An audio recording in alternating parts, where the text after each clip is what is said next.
Welcome to You Don't Know Ball. Today we're going to be going over our top 15 rankings for all offensive skill positions going into the season. We're going to start off with quarterbacks. As always, if you don't know ball and want to know ball, be sure to subscribe, leave a like, let us know in the comments who you think is the number one at quarterback this year, running back, wide receiver, and tight end. Dobbs, I'll let you start it off. At number 15, who do you have as the 15th ranked quarterback? So I have Kyler Murray right here, bro. And my reasoning for having Kyler here is, look, again, it's kind of like, you might be saying to yourself, oh, having him at 15 is a little bit low after. Again, we've seen what Kyler can do, We've seen there's been first half of the seasons where the man has put up MVP-like numbers. And then there's that Cliff Kingsbury fall from the second season. And then obviously we haven't seen him fully healthy for about, a year and a half, 2 years now. So it's bound to be he's going to fall a little bit in the list. But the reality of the situation is it's not really an indictment on him. It's just more the injury situation. And there's going to be a few more guys on the list among, different positions groups where it's going to be the same story. Like, I can only put you so high if you have recent injury history. But Kyler, one of those guys where, look, by the end of the year, he could easily be finishing this top 10 range. I just didn't feel comfortable moving him up, too far, given the injury history. But again, we know Kyler Murray, a guy who has big play written all over him. He can run the ball. He can do it all. It's really just a matter of him getting back into that range, getting healthy, getting acclimated with the new coaching staff. And the truth is, if he can, the sky's the limit, as he's already showed us. Yeah, I would have to agree. I think Kyler Murray may be one of the bigger I don't want to say boom or bust candidates on this list. Like, we kind of know where he's going to be on the low end of play. But when it comes to high end, I mean, he had a number one option in Nuke, but that was kind of when they were still kind of going through some turmoil in the coaching and front office situation. Things seem to be a little bit more stable now in Arizona, and they added a true number one weapon in Marvin Harrison Jr. Trey McBride started to emerge last year. You get James Conner back. You get Trey Benson, who can be another help in the backfield, and we start to see this offensive line possibly take a step forward. And it just gives Kyler Murray so much more room to work in the offense. And, Kyler Murray is still a relatively young quarterback. We don't even know if we've seen the ceiling of Kyler Murray's play. And I think arguably this may be one of the better situations put in front of Kyler throughout his career. Moving into number 14, Dobbs, who do you have? 14, I have Trevor Lawrence. And, I would say T-Law is one of those guys who's making a little bit of a plunge from where we had him last year. I know, if I'm not mistaken, I think me and you both had him top 5 to 7 last year. Look, the reality is this. Did his receivers drop a lot of balls? Did they leave a lot of plays on the field for him? Absolutely. But with that being said, does Trevor also need to step up and become more of a big play machine and to get back to how we started to see that transition right into that playoff, right when then they were going crazy on the Chargers? Yes, we need to see him get back to that because last season certainly wasn't that same mode, regardless of the drops, regardless of anything else. He's got to get more comfortable again, and it's not all his fault. That O-line has got to support him better. He's got to stand taller in that pocket. If he can get back to doing that again, again, the ceiling is still incredibly high for Trevor Lawrence. It's just based off of last year's play. I didn't feel comfortable putting him any higher than 14 because truthfully, as we're saying, there was a drop off in play last year, and I'm only ranking off of what I know from last year going into this year. Like just like I said about Kyler, Trevor Lawrence, one of those guys that can make a much bigger jump. He could end up anywhere between like 10 to 6, maybe even higher if he has a fantastic year this year. But from what I saw last year, I felt comfortable putting him right here at 14. So I had Trevor Lawrence at 13, so only one spot higher. I've been a pretty big fan of T-Law these last couple years, just kind of because of what he's been able to do. But with that being said, I think they made the additions needed in order for him to kind of show up. I think my issue is they gave them the receivers he needs, but also you can make the argument that there's no dominant number one in there. And Brian Thomas Jr. may take some time to adjust to the league, as all rookies do. So I think the biggest thing for me is if Doug Peterson is going to take play calling duties back from Press Taylor, which is kind of what we talked a little bit about with Jordan. Because we just watched the Jaguars offense last year and it just looked disjointed from what it was a year prior. I do think, obviously, like you mentioned, the O line, I think they shored up the interior a little bit. And I think it should give Trevor the best chance to succeed this year. I think, yes, they did lose Zay Jones. Now they have Christian Kirk, Brian Thomas Jr., and Gabe Davis. I think that's plenty to work with. And let's not forget Evan Ingram, one of the better tight ends in the league. So he's had 4,000 yards these last 2 years. Trevor Lawrence should have another productive year, but we're kind of waiting for that over-the-top season. And I think he may be poised to do it if, Doug Peterson is calling the plays again. No, yeah. If Doug takes the plays back, I think that's definitely the first thing that's going to really turn the tide for the Jaguars. And again, as we know, it's a make or break year for a lot of names in that building. The Jaguars have got to make a jump this year that they didn't make last year. And if they don't, there's going to be a lot of questions we have to answer. Going into number 13, Dobbs, who do you have? I got Tua Tagovailoa. And you know what? This is one where, I know a lot of Dolphins fans aren't going to be happy with me, but it's just, and let me explain, because you're saying to yourself, okay, dude, Tua just came off of by far his best season, led the league in passing yards. How are we going to have him lower than some of these other names? Well, the reality is this, look, again, and I don't want to come off like recency bias. It's not just because of the playoff game at all. It's not just because of the playoff game. I think it's a combination of, we've seen that sometimes Tua has a tendency to kind of not, I'll say fall off in some bigger games. And on top of that, he also is working with one of the best cores, or he was last year, and still in the NFL. So I have to kind of like mitigate that a little bit in. And you know what? Again, the truth of the matter is, it kind of more than anything, yeah, like the playoff game does have a big implication on where I ranked him, because that's really when I see Tua step up and really ball out in a big game, I think I'll have more of a different tune about him. But as of right now, it's kind of just where it stands. Like, Tua, he played really good ball last year for the majority of the year, but the reality is he played with one of the best receiving cores, if not the best last year, and that has to be accounted for somewhere in the rankings. So I felt comfortable slotting him right here at 13 for those reasons. So, Dolphins fans may hate me. I don't even have him on my top 15 list. So, looking at all the guys that I have on my list, those are guys that teams that have these guys have paid. What is a big thing with Tua right now? They have not come out and paid him yet. Yes, T-Law hasn't been paid yet, but the reality is they're going to give him 50 M's. Like, that's just the reality of it. I think giving Tua that next contract is a little bit more controversial than giving T-Law that next contract. And my thing is, like you said, he's got one of the best receiving cores in the league. He has one of the better play callers in the league. I just watching him, if he didn't have one of those two, I struggle to see how he is a top 15 quarterback, right? So I just think all the guys that we have on my list or you have on your list are better than Tua as a quarterback as a whole. So I think going into this year, if he does not play well, I think the view of Tua kind of drops quite a bit. So that's why I didn't have him on my list. See, again, completely understandable. I think, again, I'm going to credit him where it's due. In structure last year, he played really good ball, and I wanted to give him credit for that. But to your point, look, working with the best receiving core, if not the best, one of the best coaching staffs, and if not the best, besides Shanahan, he's one of the best offensive play callers. And yeah, he's been working with a lot, is the bottom line. So when you work with a lot, we have to credit into your ranking. That's just kind of the bottom line. So I'll do my 14 then, because I don't believe you had him on your list before we go on.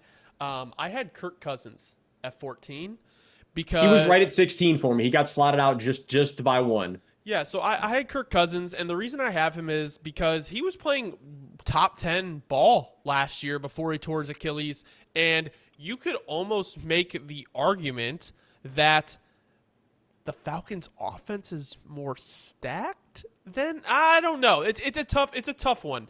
You have a better play caller in Minnesota. I think obviously the number one option and even the number two option may be better in Minnesota, but you have the offensive line. You have Bijan Robinson, who I think the Vikings struggled a lot last year with the run game. Obviously, you add Aaron Jones. He is a little bit older, but at the same time, he is still a productive back.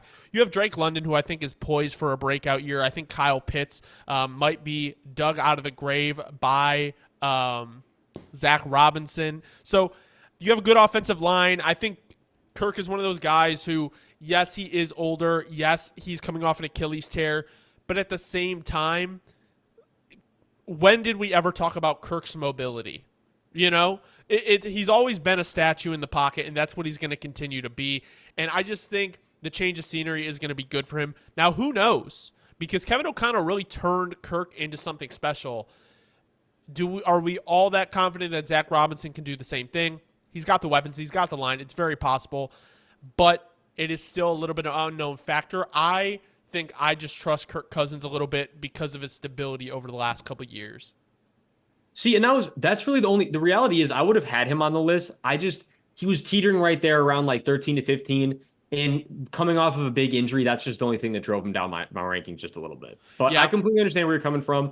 He definitely was right there. You know, he was right there, and I felt bad leaving him off. I truly did. So but I'm gonna walk he has back a lot to prove, you know? I'm gonna walk back my better supporting cast argument. It is definitely Minnesota, but Atlanta still is pretty good on offense.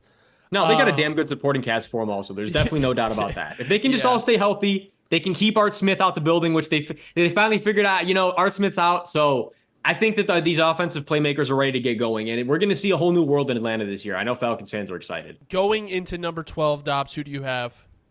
All right, so for number 12, I have Jared Goff. And I will be honest, you know, this is one of those ones where I struggled with where I'm thinking to myself, you know, did I put Jared Goff maybe a little bit too low after the season he just had last year? But my thought process when I'm doing these rankings, and for every position, you'll see it'll come together. It's very hard because you have to not only equate like how good of the season they had last year is, but you also have to kind of equate what you already know about them, their flaws, their tendencies, how much faith you have for that season to carry over and progress from the last season. And you know, because we look at Jared Goff, we're like, okay, he's coming off the best year of his career, right? So, or you could argue, but one of the two best years of his career. And it's like, do I think he's going to necessarily improve off of that? Or is that kind of his ceiling? And on top of that, if that's his ceiling, it's like, does he rank above these other guys? Like, it was just very tough. The bottom line is Jared Goff has established himself as one of the better QBs in the league. He's shown that in structure, within a good offense, he can play very good ball, which is what he's been doing in Detroit. And you know what? A lot of people doubted him. I doubted him. He's come back. He's proven himself. I think it's just in terms of ceiling, I just don't see him as a higher ceiling than the guys that I have ranked above him. But you know what? The reality is you could argue that for definitely a couple of these guys. So you know what? It gets dicey. It really past 12, 11, it starts getting really hard to rank these guys until you get into like the top 3 or 4. So it's like Lions fans, don't take too much offense. I know Jared Goff's your guy as he should be. It was hard to select where I should slot him. I felt comfortable at 12. But again, he played great ball last year. The Lions are really coming together. And I don't really know much more to say than that because it's tough. Like, I feel bad truly having him at 12. I feel like I'm discrediting him. But at the same time, there's other guys that had to be ranked above him. You know, it's tough. There's a lot of good quarterbacks in the league right now. So I get what you're saying. And I have him at 7, so a little bit higher than you. But it really just depends on how you want to look at it. I'm looking at it as a fact of they kept their OC. They got Sam Laporta. I think Jameson Williams could possibly take a step this year. I think after you get past Amon-Ra and Jameson Williams, it gets a little thin in the wide receiver room. Now, obviously, you had Sam Laporta last year who kind of broke out, and then you have Jahmyr Gibbs, who I think is going to take another step this year. Really good offensive line. And I think, in my opinion, you get another year in the system. So you could look at it one of two ways. Jared Goff either plays exactly like he did last year, which I think is one of the top, you know, obviously 7 quarterbacks in the league, or you could look at it from a fact of, well, he'll still probably be good, but he may not take a step back, but defenses may figure him out a little bit more, as we know. Oh my God, why am I blanking on the OC's name? You're not Ben Johnson. We haven't talked about him for a while, you know, and the name slipped for a little bit.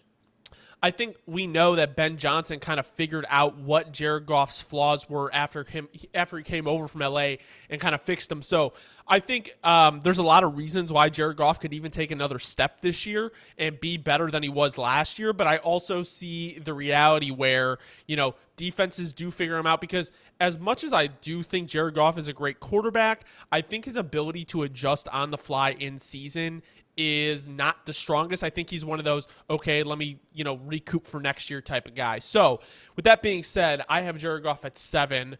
Dobbs, what are you looking at number 11? All right. And at number 11, as I said, look, there's going to be a couple guys you could definitely argue that Jared Goff should be over. Let's start with one of them right here. At number 11, I got Mr. Brock Purdy. But again, you know what? Let me just explain. My logic on this is just look. Brock has shown, yes, like let it be clear, let it be known. We've already acknowledged this. Everyone has the hell and back. Like he has the best supporting cast you could ask for, right? He has the O line all set. He has a fantastic receiving core. But we've seen that happen with a lot of players before. A lot of quarterbacks that get put into good situations, they don't make it work how Brock's been making it work. Brock's been making it work very well, very efficient, ball out on time, reading the field very well, just putting it where it needs to be, and he's reaping the benefits of it. Does he have a much easier situation than a lot of these guys? Yes. But on top of that, has he been playing exceptional ball and doing everything he has to do? Also, yes. So when you combine those two things, I felt like it was just I didn't necessarily feel comfortable sneaking him into the top 10 yet, just because these other guys are not working with what he's working with. But he's been playing fantastic ball, working with a lot. So I felt comfortable slotting him right outside the top 10. So I have him at number 12, so just one spot lower than you.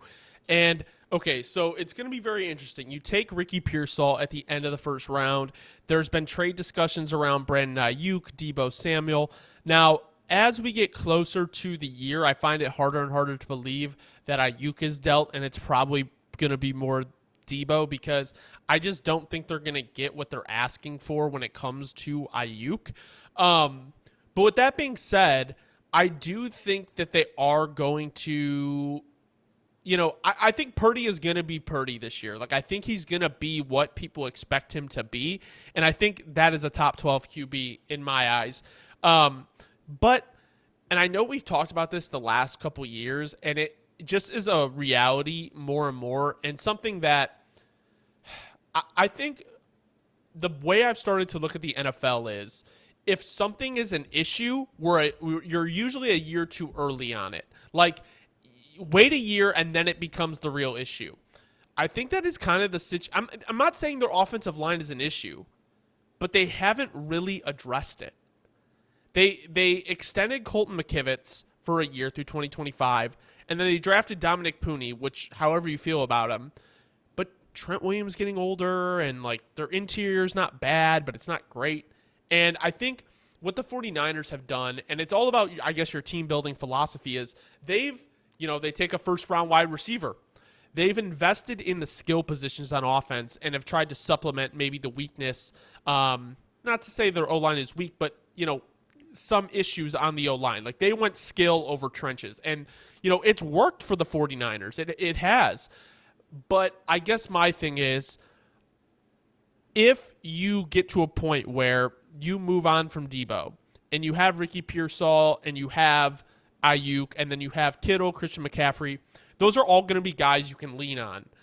Purdy is elusive with his legs. So I think all I'm trying to say is Purdy himself can make this offense one of the best offenses in the league because he knows how to play on time. He knows how to play in the Kyle Shanahan system. My issue is when you have to pay him, and we've had this discussion, the line is getting a little bit older in terms of having the best left tackle in the league, getting older. So I think they will be fine, and I think Purdy's going to put up really good numbers this year.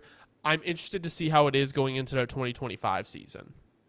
No, and I think, again, everything you're saying is completely logical. There's definitely, we're still early enough in the Brock Purdy era, the Brock Purdy saga, that, there will be some questions that have to be answered. But I think, as you'd agree, there's already been some questions that he's had to answer, and he's answered them with resounding yeses, with resounding, look, you know what, I'm here to stay. So I don't have too much doubt really at this point that he's going to keep doing that. I guess the question is, what will the fall off look like, if there is any, once he starts losing the talent he has around him now? But again, if he can keep proving that he still's the guy, even when they lose certain pieces, and he can replace them with, like you're saying, with his talent and with what he does, well, he's just going to keep rising up this list as the years go on. But as of right now, I feel like 11's pretty safe and pretty comfortable for him. Who do you have at number 10?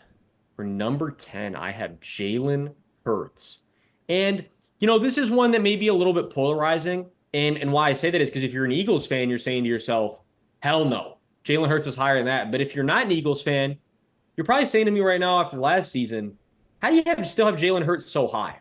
And to answer the question for both sides, look, I think 10 for Jalen Hurts is about perfect. If you told me a few years ago that Jalen Hurts was going to ever end up even being in the conversation for a top 10 quarterback, I would have thought that you were crazy. But sure enough, here we are a few years later. And look, after last year, yes, would he have been higher on this list? Absolutely. But, last year, there was definitely, he's playing through injury and he's playing through bad coordinator play. Those two things I have to put into consideration. When Jalen Hurts was healthy and when Jalen Hurts had good play calling, Jalen Hurts was electric, and Jalen Hurts was making the Eagles, right, as we know, be a team that was literally a few plays away from being a Super Bowl champion. So Jalen Hurts is a great quarterback when he's healthy, when the play calling's there. However, when he has to do it all on his own, he can't do it all on his own, right? So with all that being said, I feel like number 10 was the perfect spot for him because he's proven he's the guy who can take you to the Super Bowl. He's a guy that you could win a Super Bowl with. They put up a lot of points. Jalen Hurts is not the reason that they lost the Super Bowl by any means. So when you consider all those things, I feel like I couldn't have him anywhere lower than the top 10. But with injuries and with not knowing what it's going to look like with new coordinator play, 10 is where I felt like it was perfect to slot him at. Yeah, I had him at number 11. And just to kind of echo your points, I mean, we talk about this a lot with Hurts. Like, he is the best when he has weapons around him. And that's not anything bad by any means. Like, you never want to discredit a player for the opportunities that he's given. And if he takes advantage of those opportunities, well, that's what you wanted him to do. That's not really his fault. So, with that being said, I mean, you extend A.J. Brown, you extend Devonta Smith, you sign Saquon Barkley, you get your O-line taken care of in terms of extensions, and like we said, they fixed their offensive coordinator situation. They got Kellen Moore, and, there has been kind of mixed feelings, in my opinion, on Kellen Moore. Now, he's definitely an upgrade from what they had, but I'm going to be very interested to see how this plays out with Kellen Moore this year. But it does feel like the Eagles really did try to address everything that they can. And I think, people may agree with this. They may not agree with this. I think Jalen Hurts is a very good quarterback, and I think he knows what he needs to fix. I think he's a good leader. My thing is, if you want to analyze Jalen Hurts very honestly, if you want to look at pure just talent at the quarterback position, he's not a top 5 guy, but he can play like a top 5 guy with the way he runs the offense and distributes the ball. So right now, I know from a optics standpoint, he didn't have the greatest year, but if you look at his stats from last year, they're not bad at all. So I think, where you got him at 10 is perfect. I have him at 11. I think that's, I guess, the best summary I can give for Jalen Hurts. No, yeah, again, very talented. He's just got to get healthy again. He's just got to get good play calling back around him. He can play anywhere within the range from 10 to 5. So I would agree with that 100%. Going into number 9, who do you have? I have Matthew Stafford here at number 9. And again, for Staff, there's really not too much to even say at this point. Matthew Stafford has proven, look, year after year, coming back from injuries, he tough as nails. He's a Super Bowl champion. He's proven he can go all the way. He has Sean McVay. I mean, really, what else is there to say? This is a guy who he does it all. He does the no-look passes. He runs the offense to peak perfection when he's healthy. And he has a great core around him of guys that he's, has a good repertoire with. He made Puka Nacua into Puka Nacua. I mean, Matthew Stafford is a great quarterback. And the reality is, there was questions that came up a couple years ago, a couple off seasons ago about the arthritis, this, that, and the third. I thought he was done then. And Matthew Stafford has come and shown, look, I'm not done yet. I still got some left in the tank. And he's going to keep fighting until he has nothing left in the tank. That's his personality. That's who he is. I expect another good year from Stafford until the wheels fall off. Again, when are those wheels going to fall off? Because he's getting up there in age. I don't know necessarily. But until those wheels fall off, I just couldn't throw Stafford out of the top 10. No, I have Stafford actually at 5. I am very high on him this year. I think what they did last year, I think another year of Puka will improve. He'll improve even further.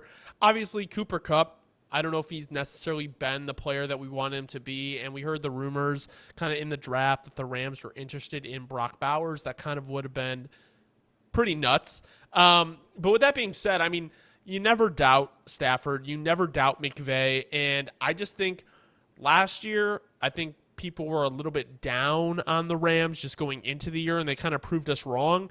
And I just think they improved on their roster, like a lot. So I just don't see how another year in the system that Puka doesn't excel and the offense isn't better. You obviously add Blake Corum in the draft as well. And obviously, this is about ranking quarterbacks, but in terms of who they have in the room, there's just so much more versatility. And I think that allows Stafford to breathe a little bit easier. Obviously, getting their guards signed and,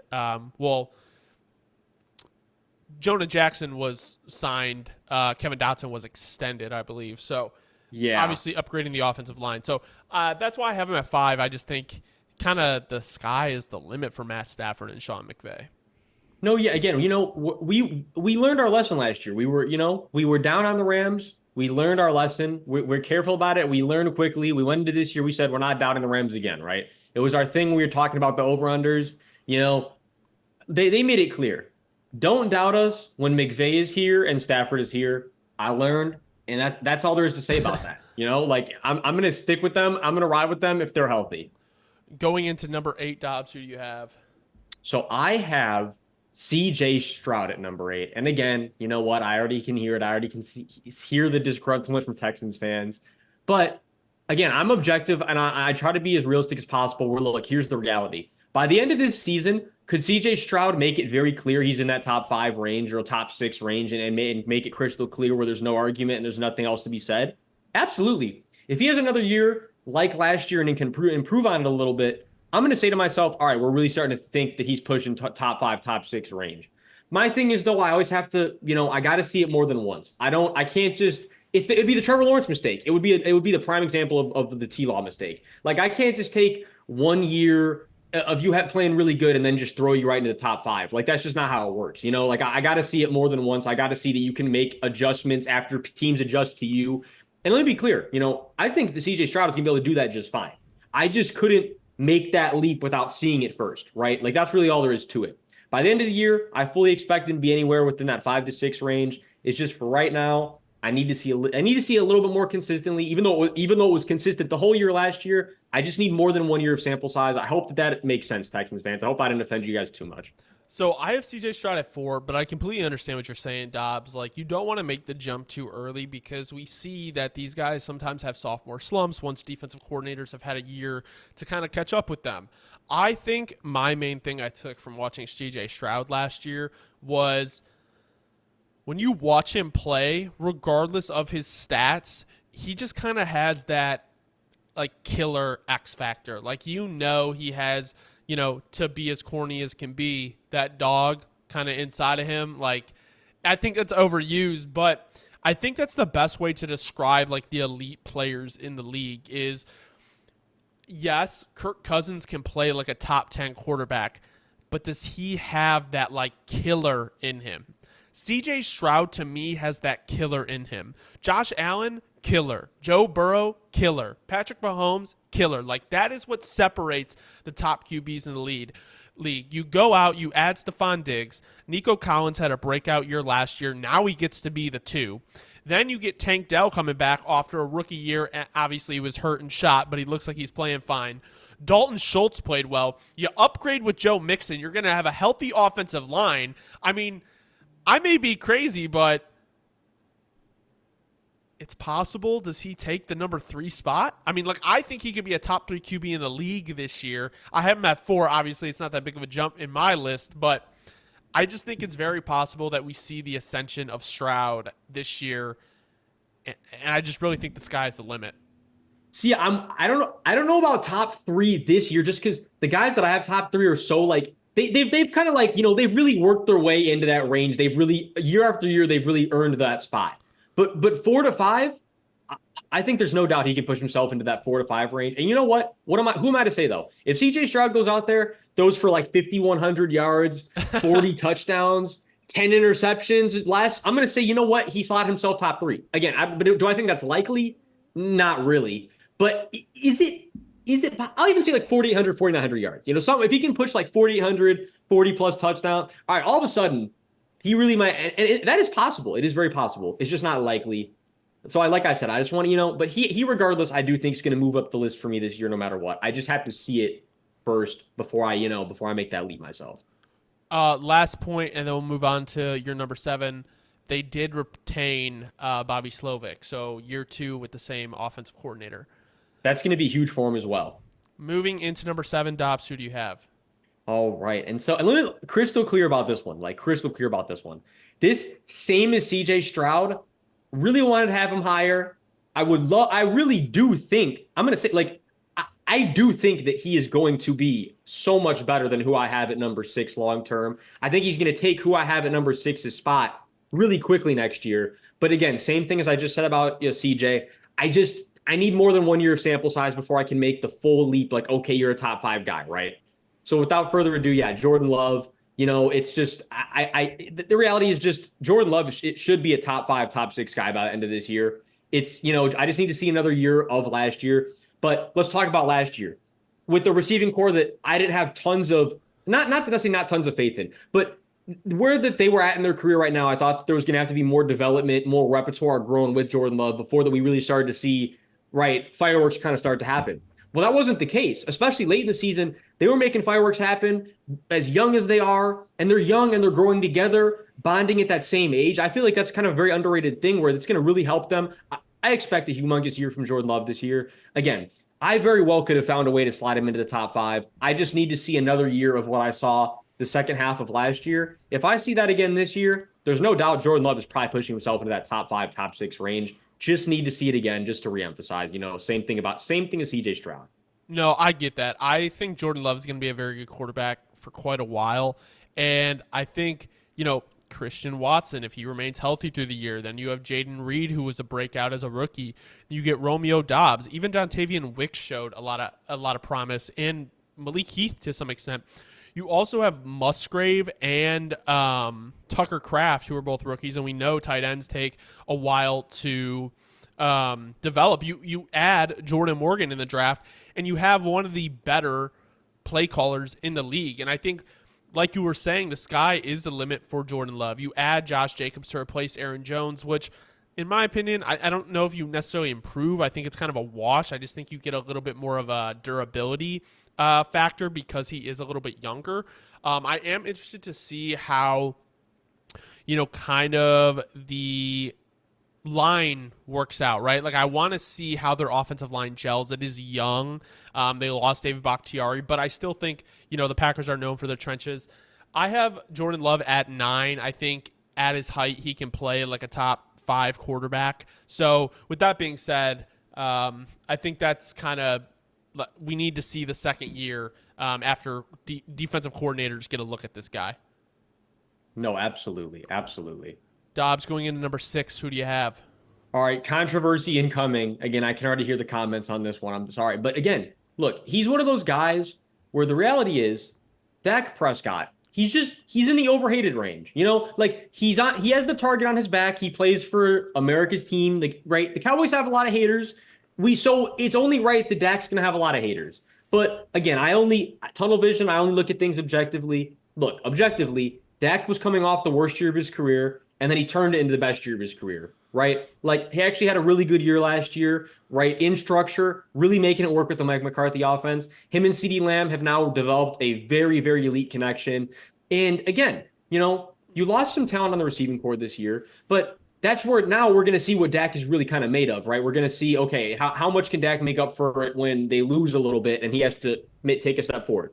But again, after the step he took last year, there was a lot of pressure on his back. There was a lot of, questions. If Dak has another year like he did last year, how much longer is this going to work in Dallas? Well, he showed up and he had a hell of a year, and I can't discredit him for that by any means necessary. And I feel like he has played at this point of his career many more good years than bad years. He's shown that he can do it more than once, many times over now. So for all those reasons, felt comfortable saying, you know what, I'm putting him just above the guys that I think will pass him very soon in Jordan Love and CJ Stroud. But it's just that Dak's done it for a little longer. He's done it more consistently because it's not to the other guy's discredit. The other guys just can't show the consistency yet. But I just had to give Dak the edge for those reasons.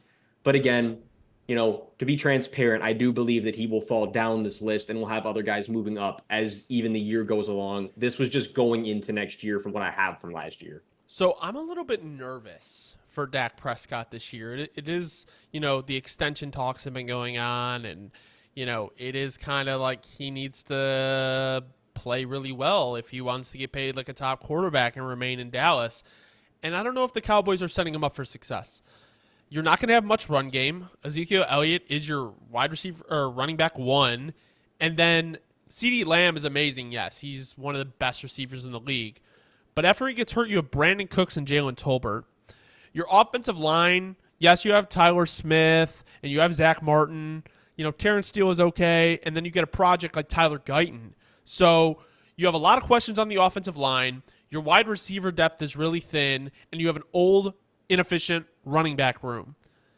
To me, that just screams that Dak Prescott is going to have a down year. And if you look at Dak Prescott's career, he very hilly. Good year, bad year. Good year, bad year. Good year, bad year. So while I think Dak Prescott is a very, very talented quarterback, I just don't see him really playing higher than 10. I think he could drop back to 15. Obviously, this list is fluid because it's not like, oh, this player is going to play like this. Just kind of going in, this is kind of where I think he might play. So Dak Prescott at 10 for me is where I can see him at, just with the circumstances of the team. Yeah, again, nothing at all wrong with that. It makes plenty of sense. He had a very good year last year, so I kind of tailored my rankings more towards like what you immediately gave me last year with the history of what I know about you. But your point is very clear, yes, like about Dak's history. It is hilly. So if we go and have another hilly year, it's going to affect I can't really trust him to move him past 10 for a while after that. This is Dak's last chance to stay in the top 10 on the lists. Going into number 5, Dobbs, who do you have? I have Justin Herbert. And, again, after last year, there's probably a lot of people saying, how could you Justin over some of these other guys? But again, people are quick to forget. Justin Herbert, record breaking, fastest to, I don't remember the exact stats, but the fastest to a lot of different accolades. He has truly been, he's broken a lot of records, and he has been incredibly, in fact, historically productive the first, seasons of his career. And yes, there's been a lot of turbulence over there in Los Angeles as well, right? Like a lot of turnover, new coaches, having to get used to new stuff. And I can't put that on him. When he's out there and he's just doing his thing, he's a guy with a top tier arm. And just there's stuff that you can't teach that Justin Herbert embodies, right? And I think it's stuff like that pushes you into the top 5 range. I mean, the cannon he has and what he's shown he can do, even in not really super efficient offenses, I think once he gets his crew around him, which finally should be this Harbaugh regime, I feel like the Justin Herbert's the type of guy, the type of quarterback where he will hang around this top 5 range majority of his career. He just hasn't really had the consistency with the coaching staff to ever be able to really put together, right, where it starts to really get going and stay consistent, and the health on top of it. If he can stay healthy and have a coaching staff that stays around him consistently, we already know this has been a fact. The sky is truly the limit for Justin Herbert, regardless of how you feel about the playoff loss a few years ago. Yeah, we could talk about all those other things. But from a talent perspective, from what he's shown us, the historical accolades, I felt like it would be wrong to leave Justin Herbert out of my top 5. Yeah, I have him at number 8, and not because of anything that Justin Herbert is capable of. I still think he's one of the best quarterbacks in the league. I just look at their roster, and you got Ladd McConkey and Quentin Johnston as your number 1 and 2 receivers. And then, Joshua Palmer's there. Don't love their tight end room. Don't love their running back room. They get Gus Edwards and J.K. Dobbins. They drafted Kamani Vidal, who a lot of people are high on. I just think that the Chargers are like 1 year away.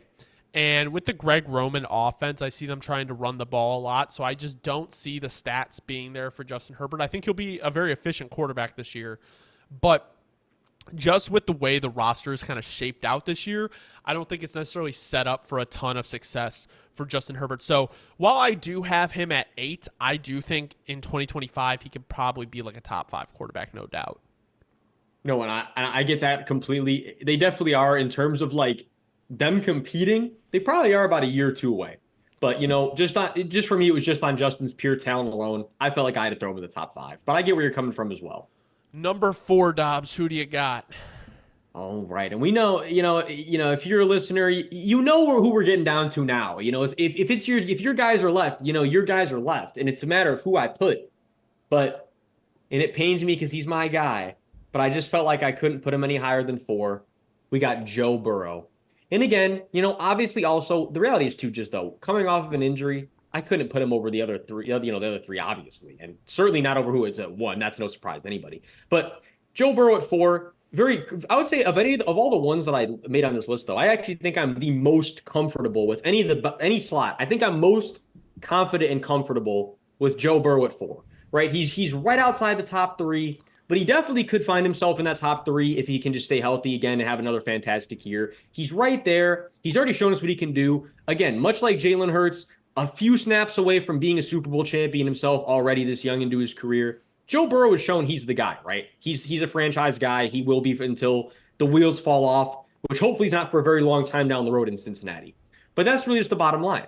He's the guy, the franchise guy. He has the X Factor killer, like we were talking about earlier, right? He doesn't. It doesn't matter who's open. He's going to find the open guy. He has all the X Factor skills that you want to have: the pocket presence, the mobility. Even though it's not like the biggest highlight of his game, he can maneuver and make plays outside of that pocket, just as good as anyone else. Albeit not like running plays, but just out of structure, he can make things happen with the best of them. So with all that being said, Joe Burrow at four, very comfortable with him slotted right there. Yeah, these top three or top four don't really necessarily need too much explanation. I have Joe Burrow at three. I think he possibly could run for the number two spot with Allen this year. Just because the way the roster's set up, obviously, you have the tackle situation figured out, your O-line. Yes, you could probably use, an upgrade at one of the guard spots at left guard. But with that being said, you retain T. Higgins for the year. You get Jermaine Burton. You draft Eric All. So you're upgrading on your offense quite a bit. You sign Mike Gesicki, Drew Sampleton, or Hudson. Obviously, none of those guys really moving the needle a ton. But Gesicki is not, just a scrub. Like, he can play ball. I think their offense is set up pretty well. I do like Zach Taylor. I think as long as Burrow can stay healthy, and that is the biggest contingent because we've seen he cannot stay healthy all the time. But when he does, he is one of the best quarterbacks in the league. I think this year is set up perfectly for the Bengals to make a run at the Super Bowl and Joe Burrow to maybe have one of his best seasons yet. Oh, absolutely. If Joe Burrow can just come back healthy, type of guy, type of mentality where he will, even if the stats don't show it, he's going to get sharper every single year. We just need him to stay healthy and stay out there. Who do you got at number three, Dobbs? Number three, I have Josh Allen. And and if you know who the top two are now, if you've been paying attention, you know who my top two are now. But we'll get into that soon. Yeah, Josh Allen at three. The reality is this. It was very hard debate between him and who I have at two, right? But for me, the reality kind of just came down to with Josh, there is still moments where you're like, all right, dude, like, what are you doing? Like, why did you force that? But let me be clear, because I'm starting off negative when I shouldn't be. Besides those moments, it's all positive, right? It's like a guy who, like you said earlier, it's the theme of the show now. Straight dogging him. He will make a play for his team whenever he needs to. He will put that team on his back. Hard running, slamming shoulders into other shoulders. Like Josh Allen is a guy who he's playing to win, right? There's no doubt about that. Every time he takes that field, he's playing to win. Fantastic outside of the pocket. Really good in the pocket as well. Cannon for an arm. He has everything you want. He has everything you want in a franchise quarterback. There was no way I could put him outside of the top three. And I think he's going to be one of the main guys who's going to be having an MVP campaign this year. So with all that said, yeah, I couldn't leave him out of my top three. Like I said, him and Joe Burrow, like we were saying, it's kind of like right there. But after Joey B's injury last year, it was easy. Josh Allen, number three, was very comfortable with it. Yeah, I have Josh Allen at number two. I just think, it's hard because I could see him not be he'll be a top five quarterback no matter what. But I can see him having kind of a down year. I mean, Khalil Shakur, Keon Coleman, Curtis Samuel, like those are your top three. You obviously have Dalton Kincaid as well, but you kind of lose that top option with Stephon Diggs. I don't know if Keon Coleman is ready to be that number one. Now, I think Shakir is going to take a big step this year, and obviously James Cook has made advancements as well. Their offensive line is fine. I think, going another year where you kind of are getting a little bit more acquainted with Ken Dorsey as the OC after they made the change last year to fire their OC midseason, I think that'll be beneficial.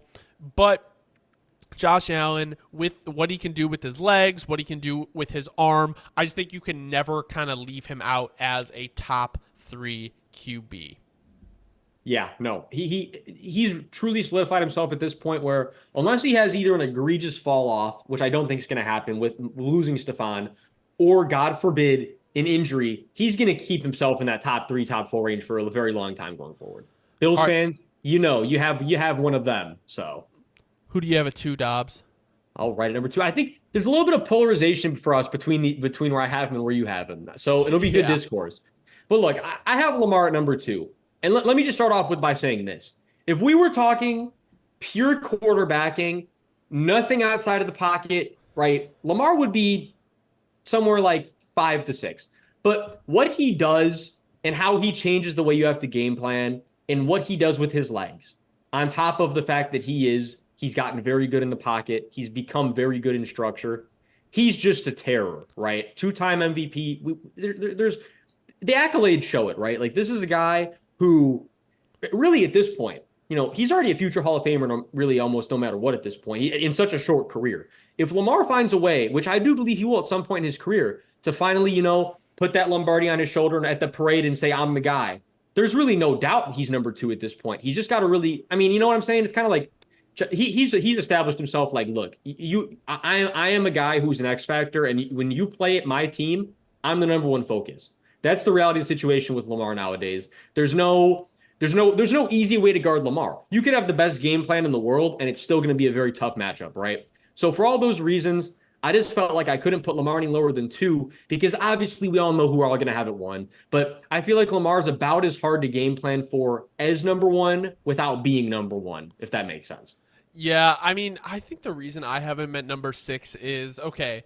The biggest argument is that Lamar has really never been given the weapons to succeed, right? So they get OBJ last year, okay. Then they lose him. And now you're in the same exact situation you were in last year or the year before. So I guess, yes, you have Mark Andrews, coming off the injury. And then you have Zay Flowers, Rashad Bateman, take it or leave it, and then Nelson Aguilar. You add Derrick Henry, but with that being said, you have more question marks on the offensive line. So while I do think Lamar is still going to be productive and have a better season, obviously it's year two with the OC now, Todd Monken.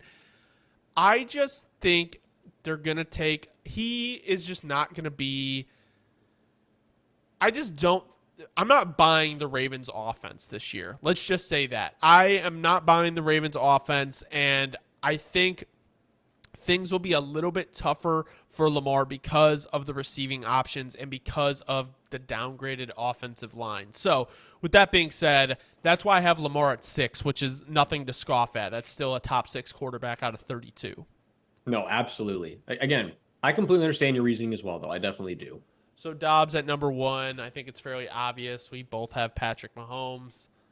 Dude, what do you mean? What do you mean, bro? You're gonna tell me that it wasn't? I'm blanking on his name. I was gonna make a joke. Well, I was gonna say you're telling me it's not Nathan Peterman, dude. Like, No, I was struggling to put Bo Nix there, but no, it's just I don't know. Like I always feel bad for I don't feel bad for Chiefs fans, but whenever you're listening to a podcast, and obviously like whenever I listen to like PFF or like the Athletic Football Show, and I mean it helps a little bit because Adam Mays is a Bears fan, but I always hate when they like kind of glaze over my team after I've listed to pretty much every other team, and they'll talk for super long.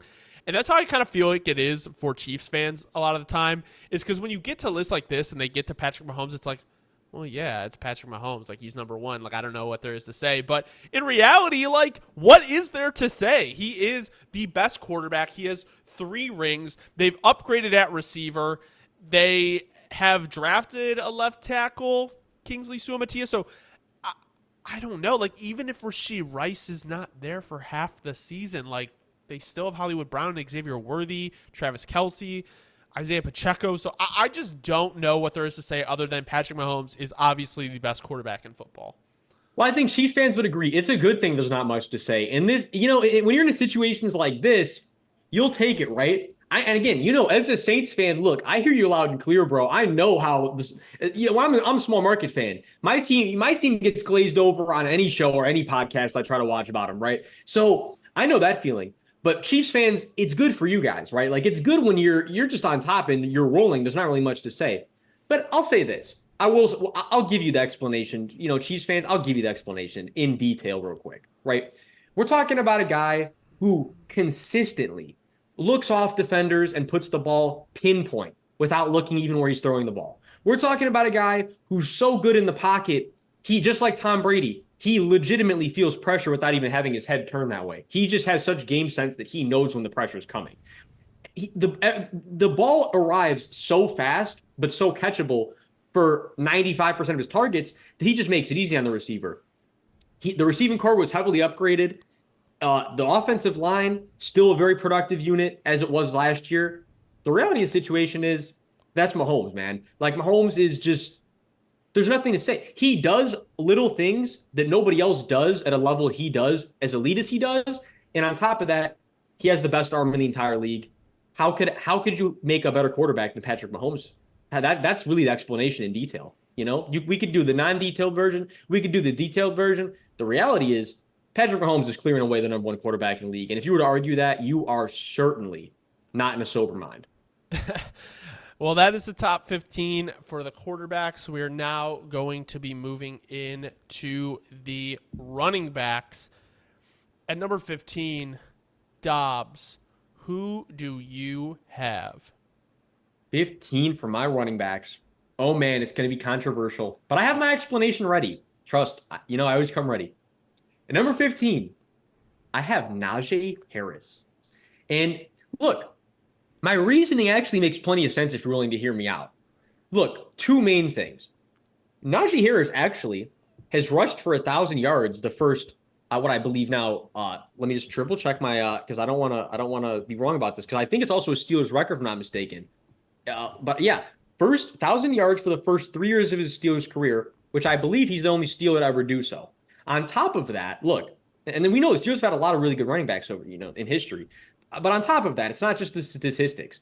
It's actually the opposite. It's the statistics on top of the fact that this was a putrid offense with the most predictable play calling in the entire league.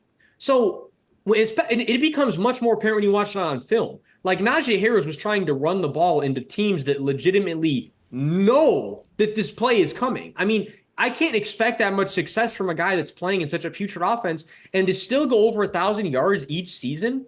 Like, yeah, look, let's address the reality of how everyone likes to talk about Najee. Is he the most explosive runner? Is he the most pretty runner?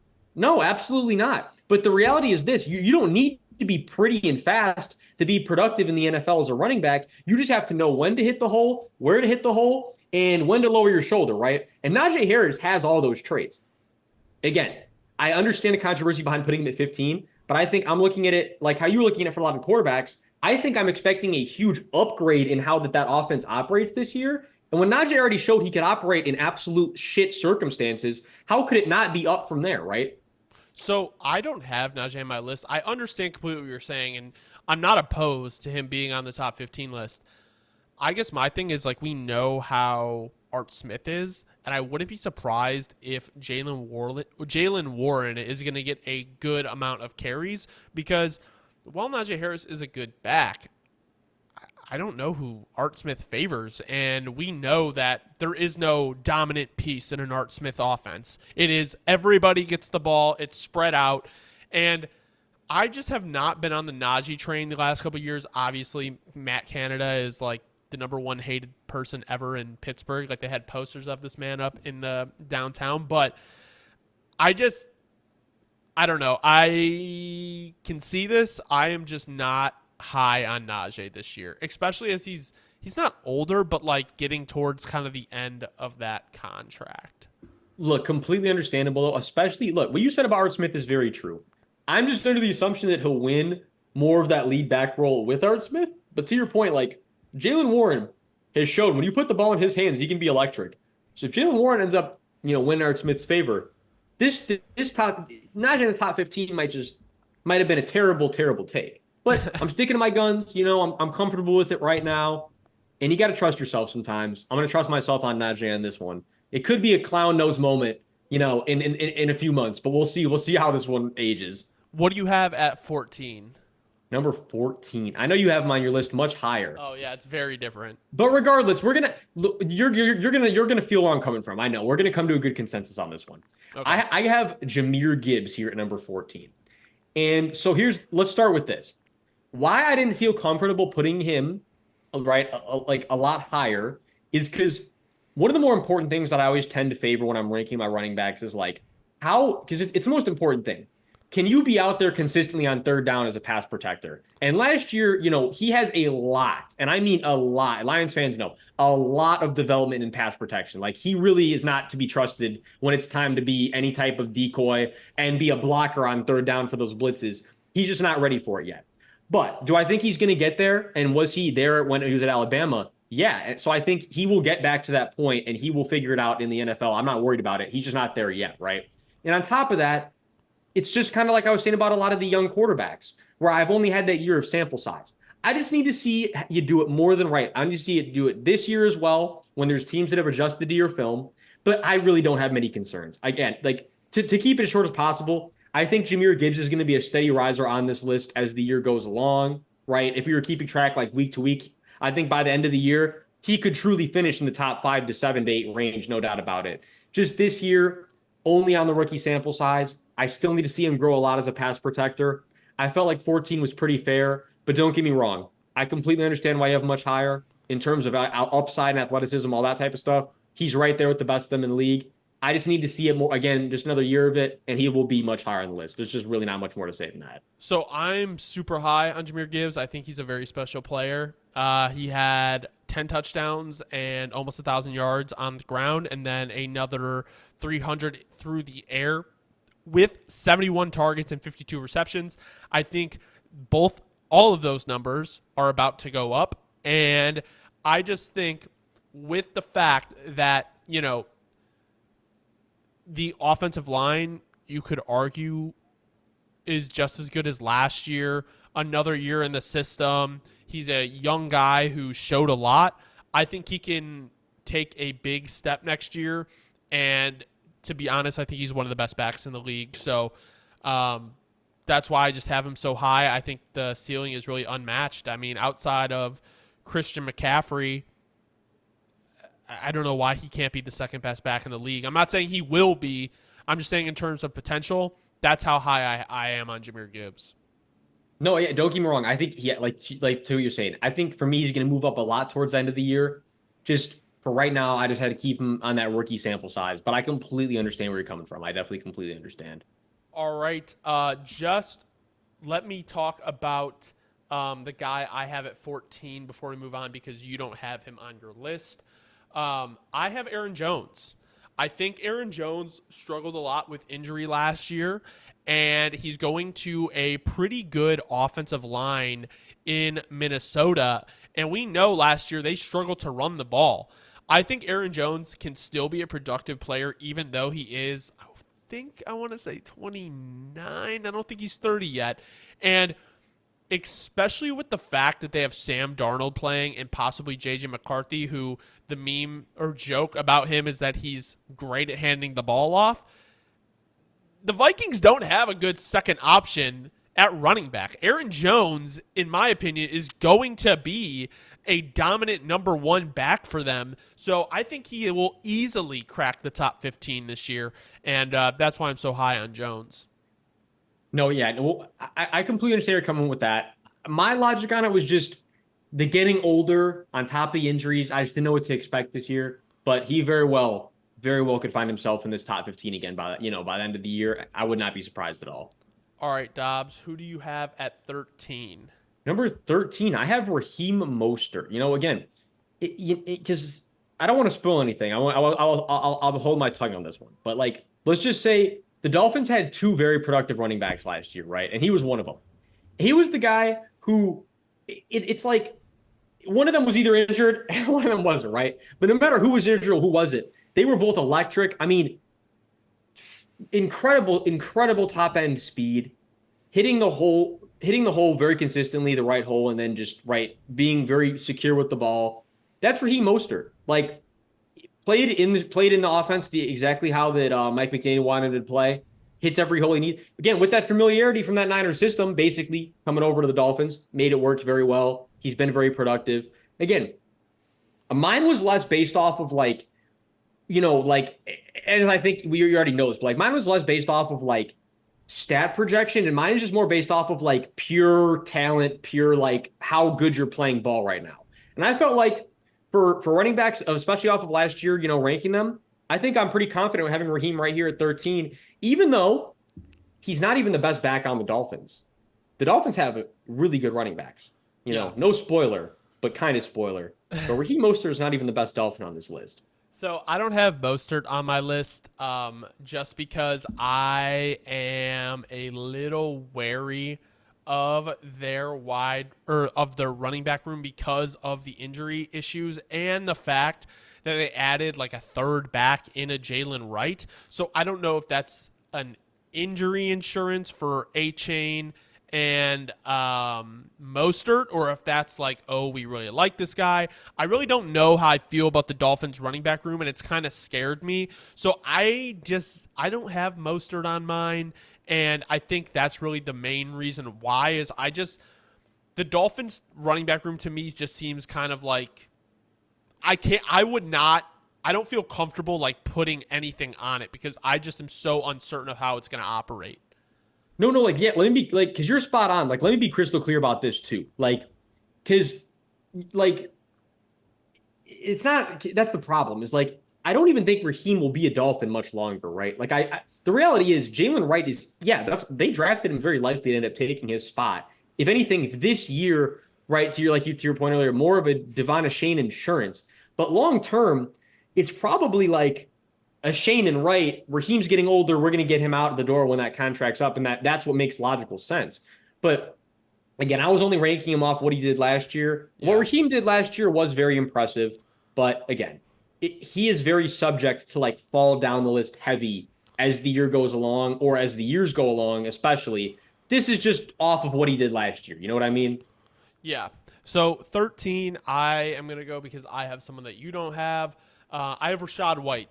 Now, I think he kind of broke out last year, and if you look at his stats at the end of the year, he played really, really, really well, and he was 10 yards short of having 1,000 yards on the ground, and then he also had 74 targets, 549 yards through the air, 64 receptions. So I think as Mike Evans gets older, they upgraded the interior of the offensive line, taking Graham Barton. I do think that Rachaad White is probably going to be a volume back again. Yes, they took Bucky Irving. That doesn't scare me, though, to take away from Rachaad White's carries. I think that's just kind of a change of pace back. They have, their running back room wasn't that strong to begin with anyway, so you needed a guy. But I just think Rachaad White, although he is a little bit older, he is already 25, I think he can build on a productive season that he had last year, especially with the new OC in town. You want to take the pressure off Baker, even though he had a really good year last year. I just think he'll be a great complement to the pass game. No, again, Rachaad was one of those guys where he was right outside my top 15 range, right? Like it wasn't like he was too far out. I completely understand your logic. Definitely understand that. He was right outside for me. So having Rachaad White top 15, definitely nothing wrong with that. I would say it's definitely a good selection. What do you have at number 12? Number 12, I got Isaiah Pacheco. And there's really, with Isaiah, we're at a point where, it's like we said with Chiefs backs, right? Anything Chiefs, people just glaze over it. I'll give Pacheco I'll give him his worthiness. Besides the fact that he's now a two-time Super Bowl champ, he plays very well in January and February when it counts.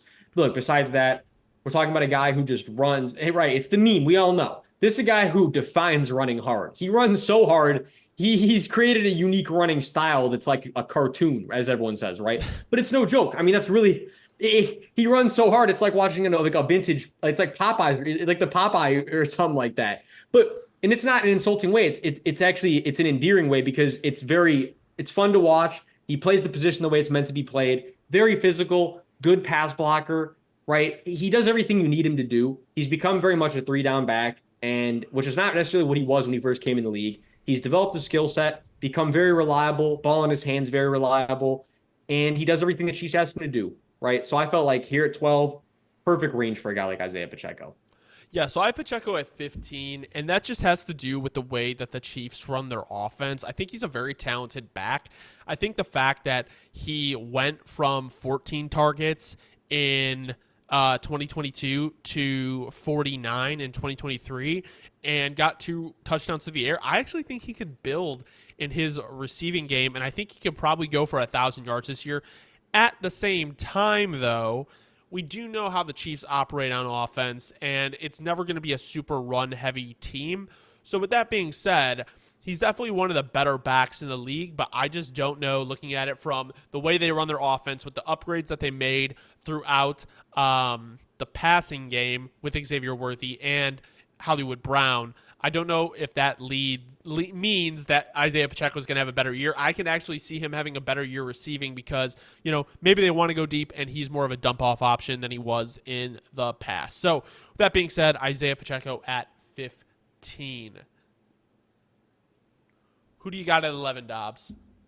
All right. So number 11, I have Kenneth Walker. And for Kenneth Walker, right, it's kind of like we do obviously we want to see him get fully healthy again and have him get back to that point. I think that's kind of really all that drove him down my list for me. This is somebody that could be much higher on the list. Just need to see him stay healthy consistently. And once I do, and once he does, if he can, I think he will steadily move up this list, right?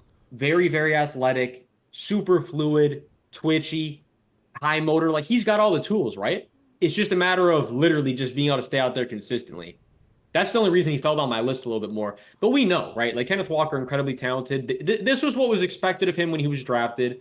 When he's out there, he looks fantastic. We just need to see him out there consistently. I think you'd agree with that sentiment. There's really not a ton to say on him because we haven't been able to see him at his full potential yet. But I think if he can get to that full potential, his ceiling is very high, as we all know. Yeah, I like Kenneth Walker. My issue, obviously, is he's not been healthy for a full season in both his years. And I think he is very clearly a better back than Zach Charbonnet. But what scares me, and what did scare me, is that they took Zach Charbonnet so high after just taking Kenneth Walker. Now, I know, obviously, you want to have multiple backs in your room, but we have a new offensive coordinator there. We don't know how this offense is going to work.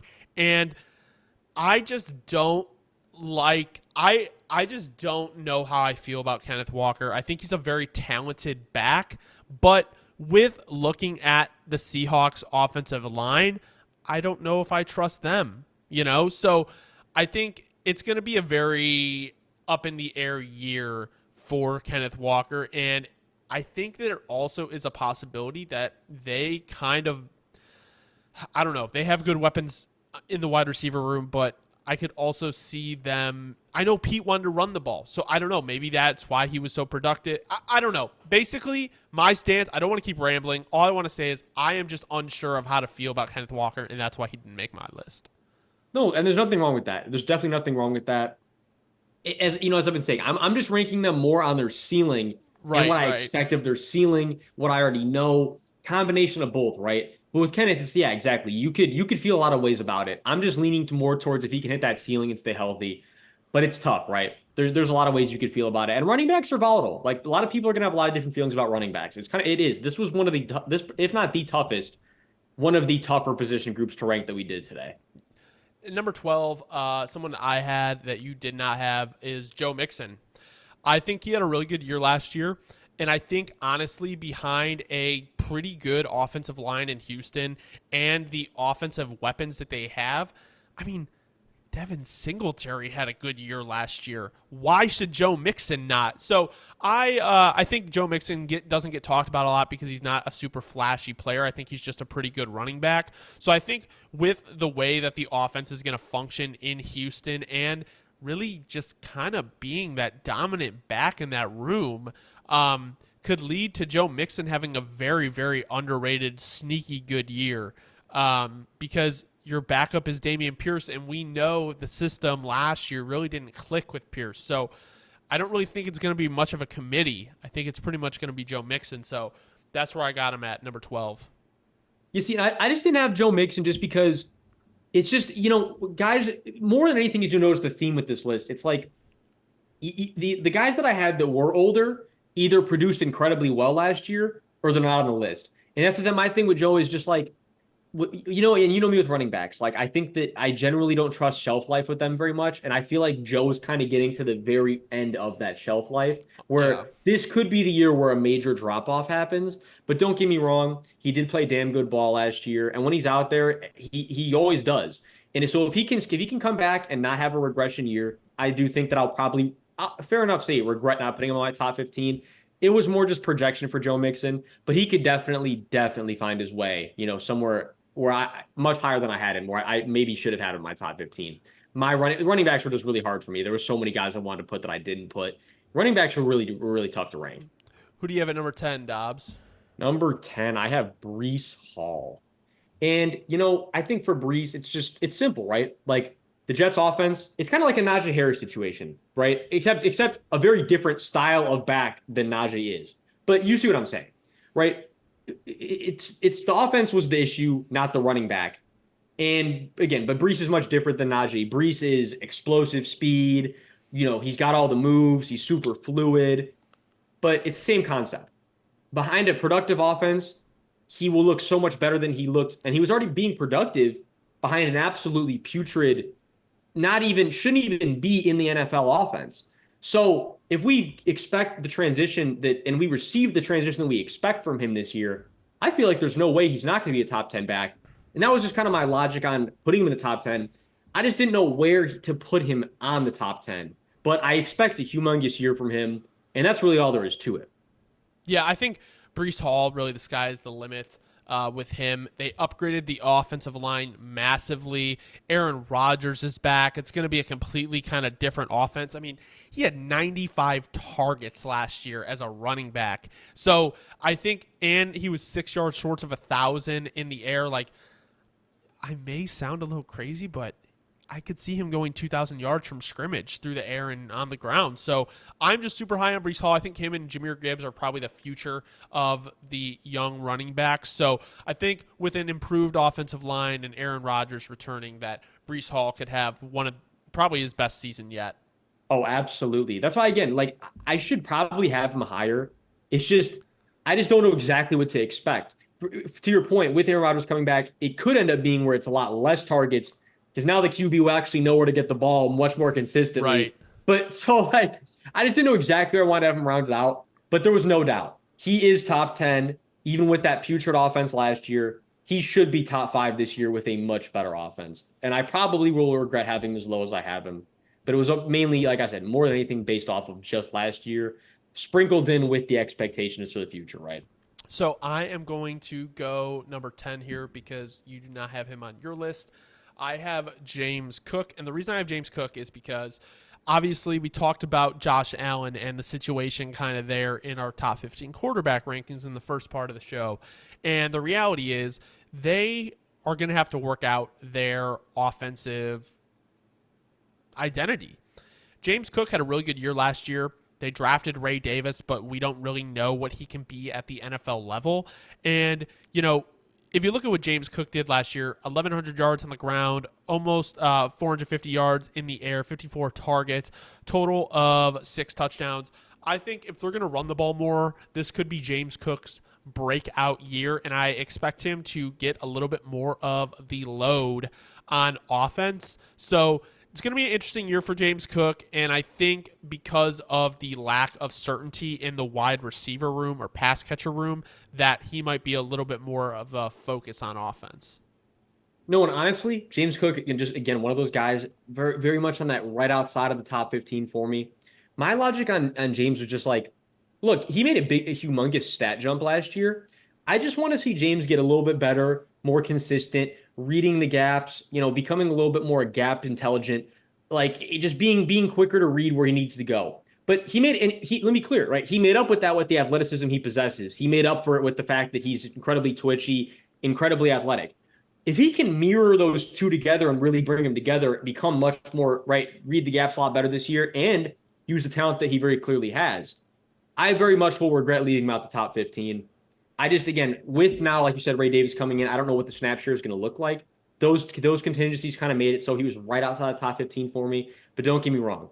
He very well very well could have a humongous year and make me very much regret leaving him out of the top 10 or either top 10 or top 15 for that matter. All right, Dobbs, who do you have at 9? Number 9, I got my guy. Wish I could rank him higher, but I can't after last year. I do expect him to finish much higher as the year goes along. But for right now, at 9, we have Bijan Robinson. And again, like I was just saying, like I expect him to finish much higher. I expected him to actually have a much better rookie year than he had. I think a lot of that was the Art Smith effect, though, as we've already discussed multiple times over. It's like when Bijan gets his real opportunity to really get number one touches, and again, not that Tyler Algier, he's nothing to scoff at. Tyler Algier is a fantastic second option, which also kind of hinders maybe the potential breakout of Bijan. But from a talent standpoint, from what I know that he'll be able to do at the next level, and he's already shown flashes of it. I just want to see it be more consistent. I want to see him get more touches, as I've already said. But from a skill standpoint, from what we know he can do, I felt just it would be criminal to move him any lower than 9 because I do truly expect an absolutely, I don't want to say astronomical, but a much bigger breakout than we witnessed from him last year. Yeah, I got him at 5. I think, with the way that the offense should function now that Art Smith is gone, he should be the lead back and not, oh, why is Tyler Algier playing over him? Hopefully Zach Robinson isn't smoking crack on the sidelines. It was very frustrating to see that offense last year.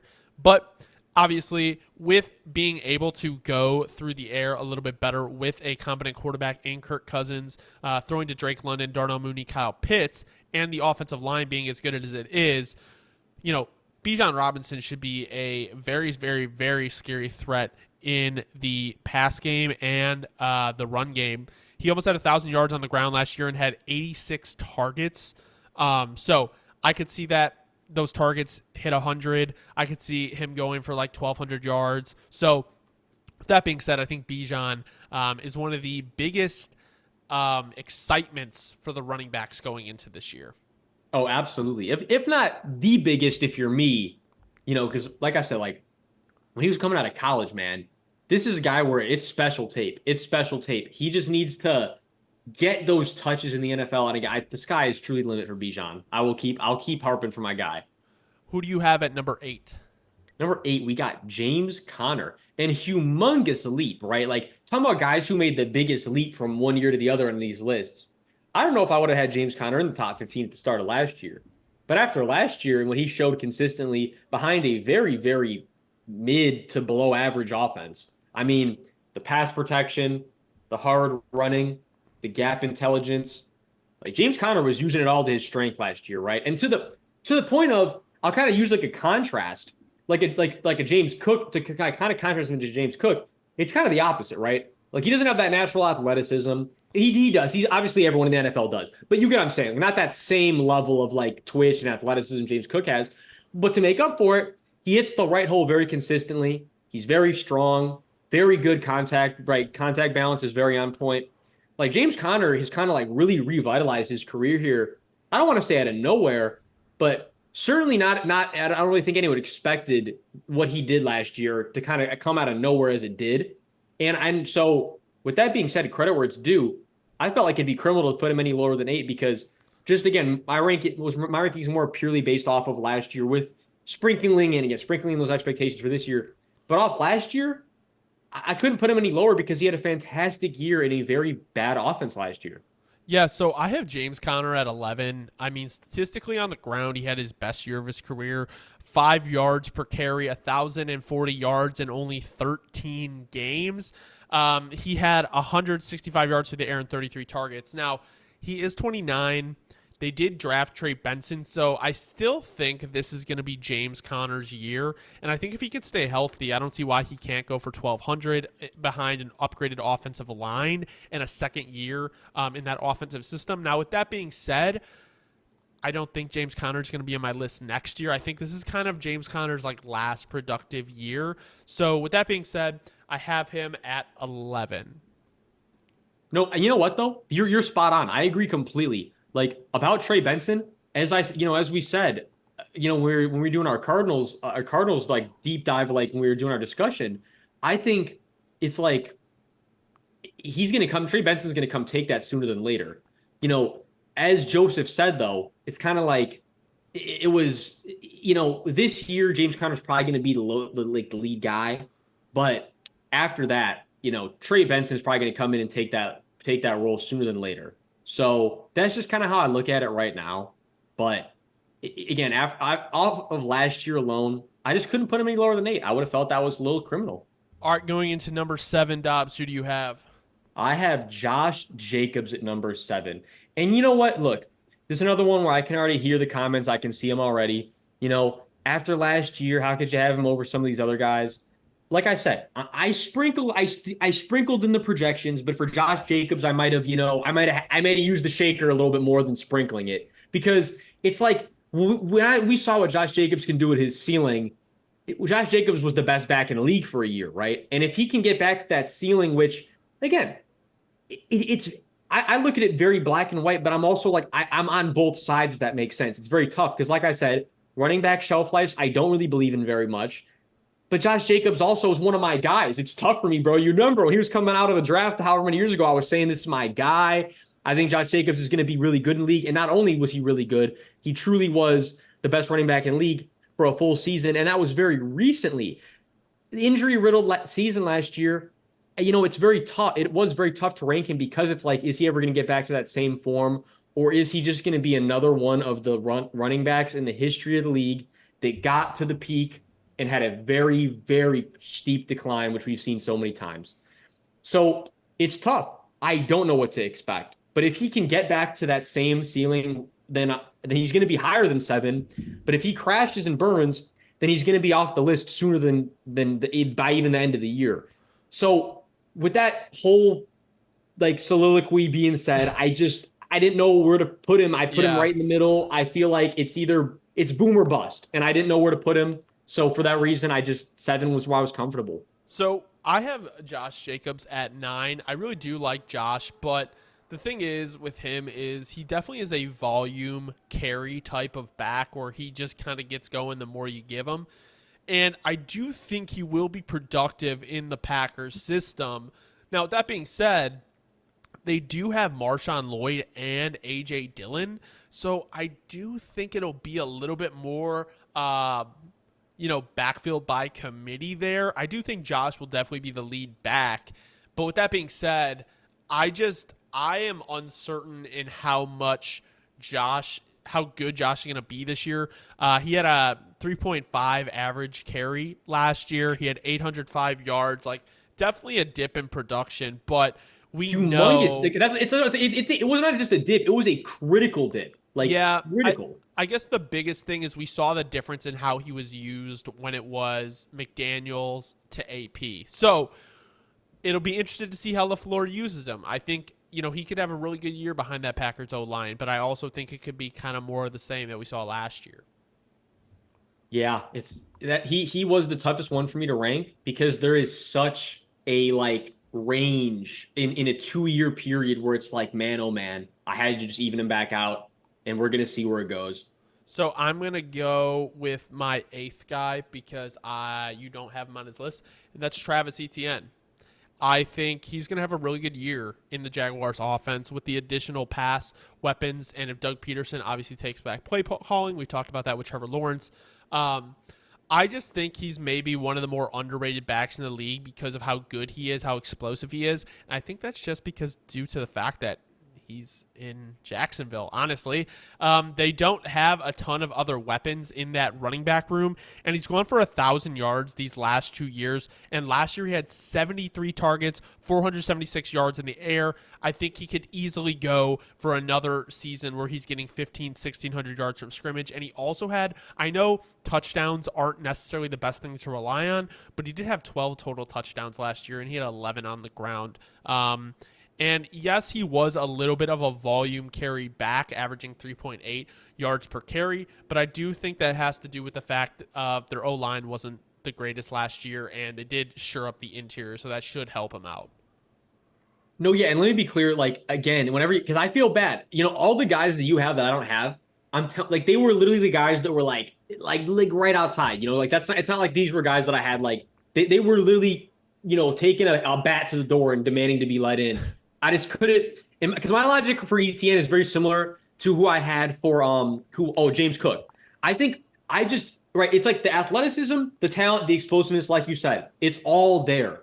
I just want to see him tie it together more consistently, hitting the right hole, not having to rely on the athleticism as much. But also to your point, and let's be real about this. The Jags O line does have a lot of like they just have a lot more to go. I know they made some changes. You and me both feel the same about the Jags O line and the Jags offense as a whole. We don't really know how to feel about it. So the combination of those things, he was right outside the top 15. But if he can become more gap intelligent this year, it's kind of become like the word of the day with the running backs. But if he can become more just consistent, hit the right hole, don't rely as much on that athleticism, because if you can combine the two, like I said, I can see him going for 1,400, 1,500 yards on the ground. I just need to see him tie those two things together. But there's no doubt he certainly has the talent to do it. Who do you have at number 6? All right. Let me just say it because I'm already another one. I'm already hearing the comments. I'm already hearing the comments. But you know what? I had to stick to him. I couldn't give up on him yet, just like how it was for Josh Jacobs. I got JT, Jonathan Taylor. And look, again, just like it's very similar to Josh Jacobs. It's actually like there's literally like basically no deviation between how I feel about the two. Like we saw at his ceiling, JT up here, best running back in the league. Oh my God, this guy, you have to revolve the game plan around JT, right? But then at the ceiling with the injuries, it's like he's not even getting the lead snap count. He's not affecting the game how he used to be affecting it. And the question now arises, how is he going to bounce back from the injury? But like I'm saying, it's just the same thing as Josh. I can't knock you all the way out until you have had like 2 bad years in a row. If he has another, not because he didn't have a bad year last year, but just not consistent, not getting the same touches, not the same productivity. If you have 2 years of that in a row, he'll very likely fall very far down the list, if not out of the list.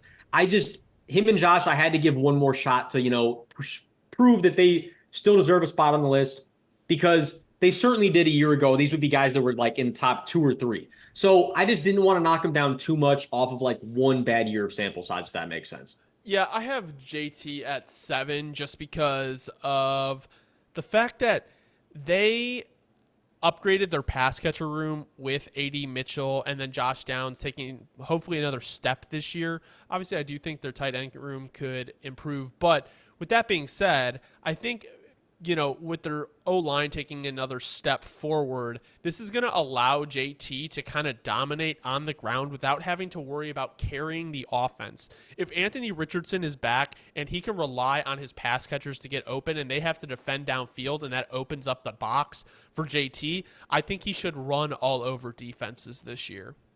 No, absolutely. It's more just him getting fully healthy again too. Like I'll even use rare example where when we do anything like this, but I'll use a personal anecdote for JT specifically. Like when I watched him play last year at Lucas Oil, when me and my dad went to the Saints versus Colts, even and every Colts fan was saying the same thing around me. Like it was literally like we were all saying the same thing, not just from they're the enemy point of view. This was like no, Colts fans were saying the same thing. You could see like JT did not look like the same JT at all from the year before. The explosiveness was not there. The twitch was not there. The power even not there. So if he can get that back this year, there's no doubt he can be a top 7 to 5 back, if not higher. It's just, but if he has another year where it's a regression from what it was last year, it's going to be a steep fall off. Him and Josh Jacobs are just like this. You don't know how to feel about it, but I wasn't ready to knock him off and, give him the boot just yet. All right, give me 2 seconds. Sorry, bro. No, bro, you're all good. No, I know how it goes, bro.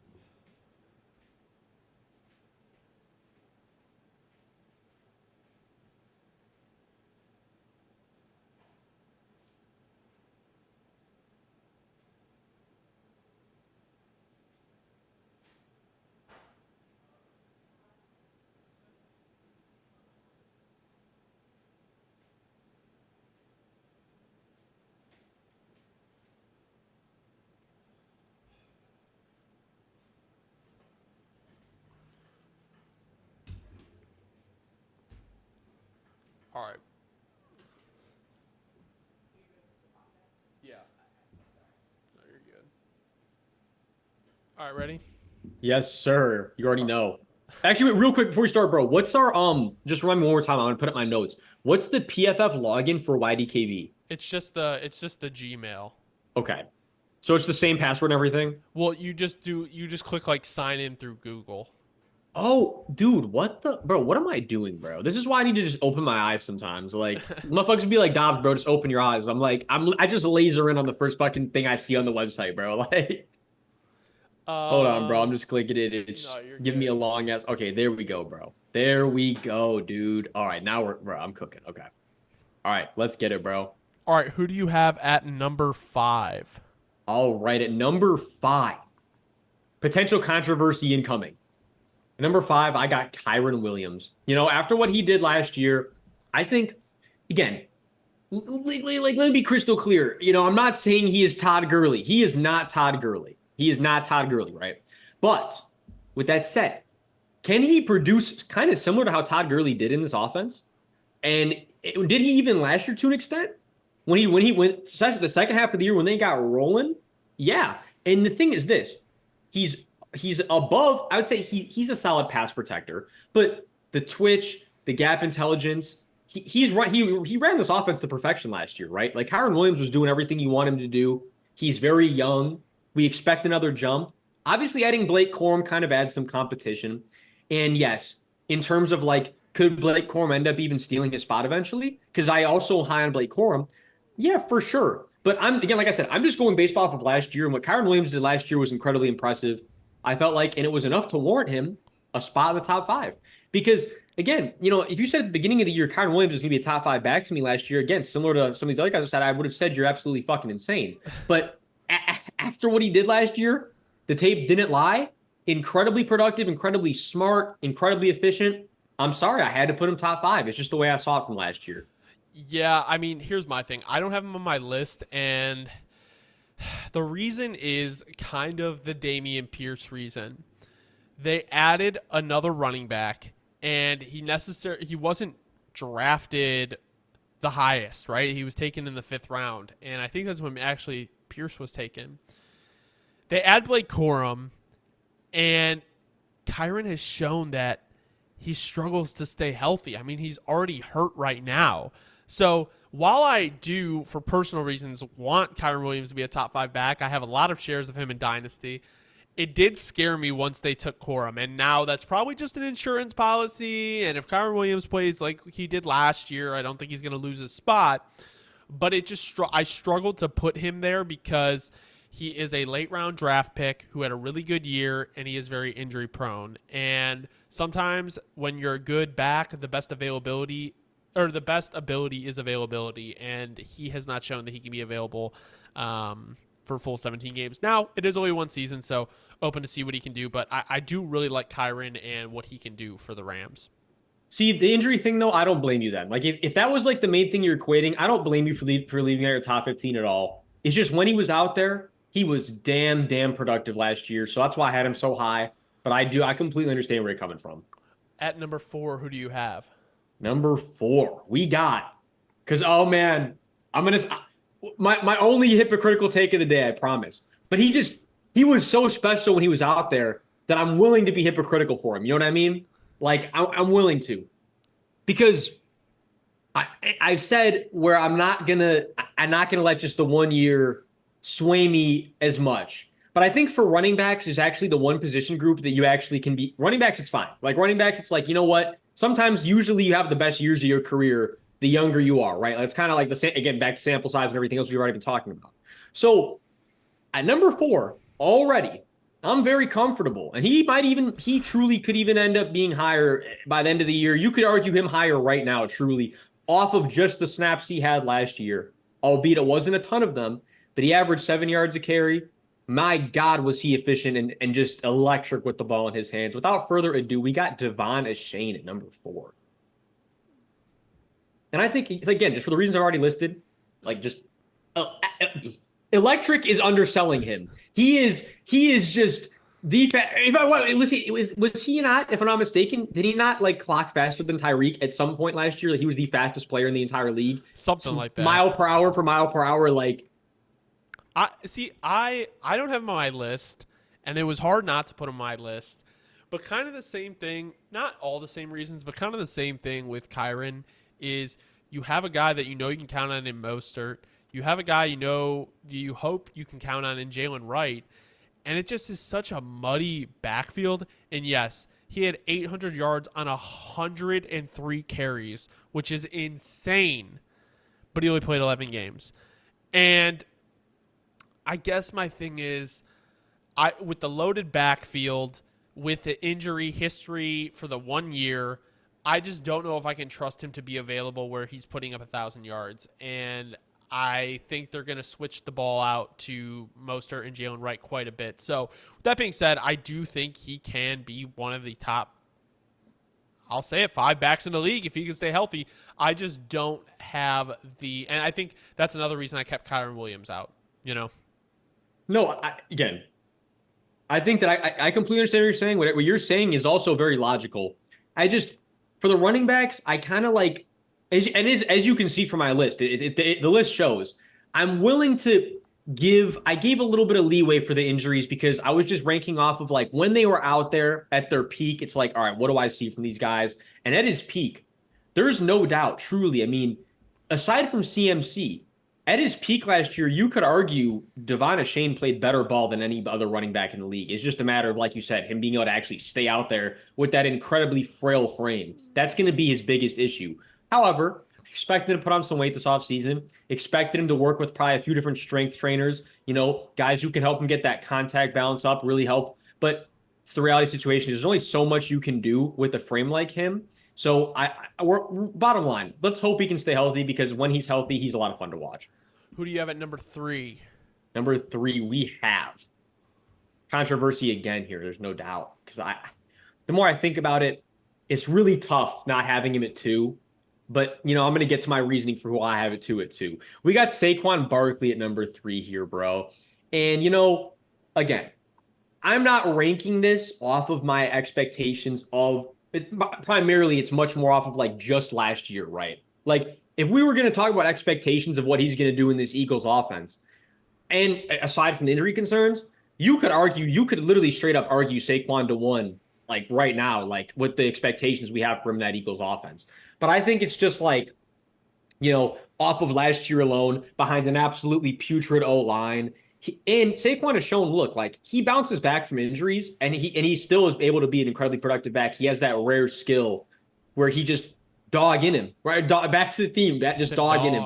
Like Saquon's just a dog, right? Like, so that's why the injury history and concerns and all that doesn't worry me as much because he's shown he's just that dog and he comes back, he makes it work. Even if he does miss a couple of games this year at certain points, I wouldn't worry about his longevity for the playoffs. As a matter of fact, it's kind of like we were talking to Philly Film Room and we were talking like he was saying, look, the reality is Saquon, even if he doesn't get a ton of touches early in the year, you just want him productive at the end of the year. You just want the Eagles and the Eagles fans want to make sure as long as Saquon's rolling by January, February, that's all you can ask for. And there's basically no doubt he's going to get rolling incredibly fast, incredibly productive in that Eagles offense.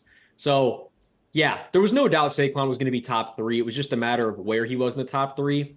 I feel like with my other 2 guys here, I have at 1 and 2. And I'm going to have to make a hefty case for who I have at number 2. But I think I'm going to do a good job. We'll wait till we get there, though. Yeah, I have Saquon at number 2. I just think with the way the offense is going to function and with being behind that offensive line, I mean, realistically, this is the best line Saquon has ever seen in his career. And as long as he can stay healthy, close. I mean, he's a better back than DeAndre Swift, who had an amazing year last year.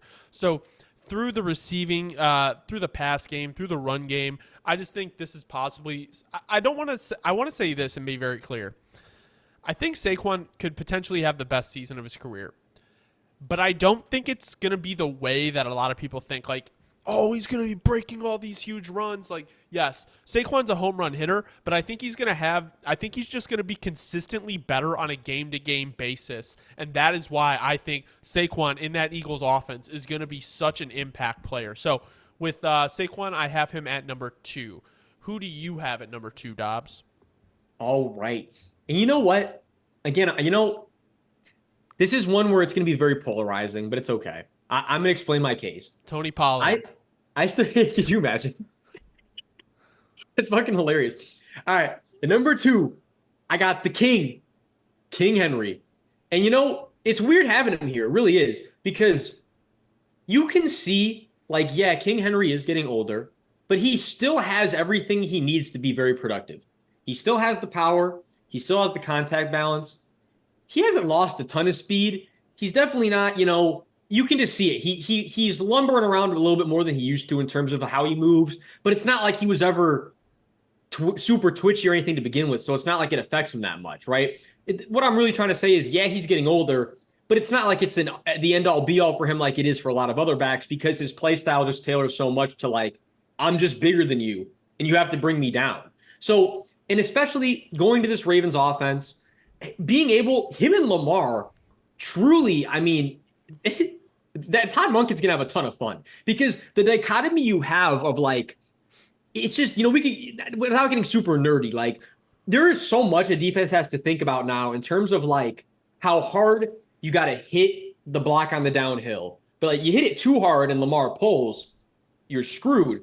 But you don't hit it hard enough and Henry has that thing, you're screwed also. Like there's so many mind games now because they're going to be played with having Lamar handing off to Henry and the fact that they run so many reads. I just feel like it's going to benefit Lamar and King Henry both so much that it's like I can see Henry having a real rejuvenation year. If he can just stay healthy again, that's the big contingency. Is he going to be able to be out there 15, even 14 plus games? I don't know. But if he can, I can see him going for another 1,300, 1,400 plus yard year. And we're like, oh, like King Henry's all the way back. It's just a matter of more than anything, him being able to stay healthy out there, I think. So I have Derrick Henry at 6, and I've just learned not to bet against the King. But with that being said, like their O-line scares me a little bit, and I also get scared that, like, obviously, like you said, a lot of his game depends on, I'm bigger than you, bring me down. But if the Ravens, get stunted in the pass game, right? And they can't get it flowing. They had it moving last year, but you don't know how defenses are going to adjust. If they just load the box over and over again to stop like the run game, I could see there being issues with the Ravens offense this year. I still think Derrick Henry and Lamar is a very deadly backfield. And until I see Derrick Henry slow down, I'm not going to buy the hype of, oh, he's old. So I think it could be a very productive year for Henry. I just can't put him higher than 6. No, yeah. Again, I know you remember I started buying the Henry is hype. Well, I might have started the train like 2 or 3 years ago after he had his first, that the legendary offensive player of the year season. And like you said, he told me non-verbally, he told me don't bet against the fucking King. He told me with his legs. So I'm not going to bet against the King just yet until I see the fall off happen myself. All right, number 1 for both of us, we have Christian McCaffrey. Is there really? Yeah, what a surprise. Yeah, much of an explanation. I mean, with what he's done with the 49ers, I don't understand. Even the Panthers, he would have probably still been number 1 with that bum Panthers offense. Now he's finally truly unlocked. I'm sorry, Panthers fans, I had to take the shot. I'm not lying. I wasn't lying. So yeah, it's on this Niners offense. It's like I just CMC don't know. is taking over. How do you? I'm just saying, like, how do you? You can't rate him lower. Like, he's obviously the best running back in the league. It's kind of clear and obvious. Like the Patrick Mahomes. Yeah, it is. It's just clear and obvious from multiple perspectives. He does so much so well. The true definition of a third down back. And he has been the best back in the league now, you could argue, for a long period of time. And he's one of those guys where it's just until he slows down, much like King Henry, it's like you're not going to bet against him. You'd be crazy to. So, like. No. All right. Those are our top 15 running backs. We're going to move into our top 15 wide receivers. Dobbs, who do you have at 15? All right. At number 15, we got, maybe a little bit controversial, but not if you're a Dolphins fan, we got Jalen Waddle. And again, so to explain this, as simple as possible, Jalen Waddle's a guy who produced incredibly well last year despite missing 4 games. 4, if I'm not mistaken, I'm pretty positive it was 4, though. And missing 4 games.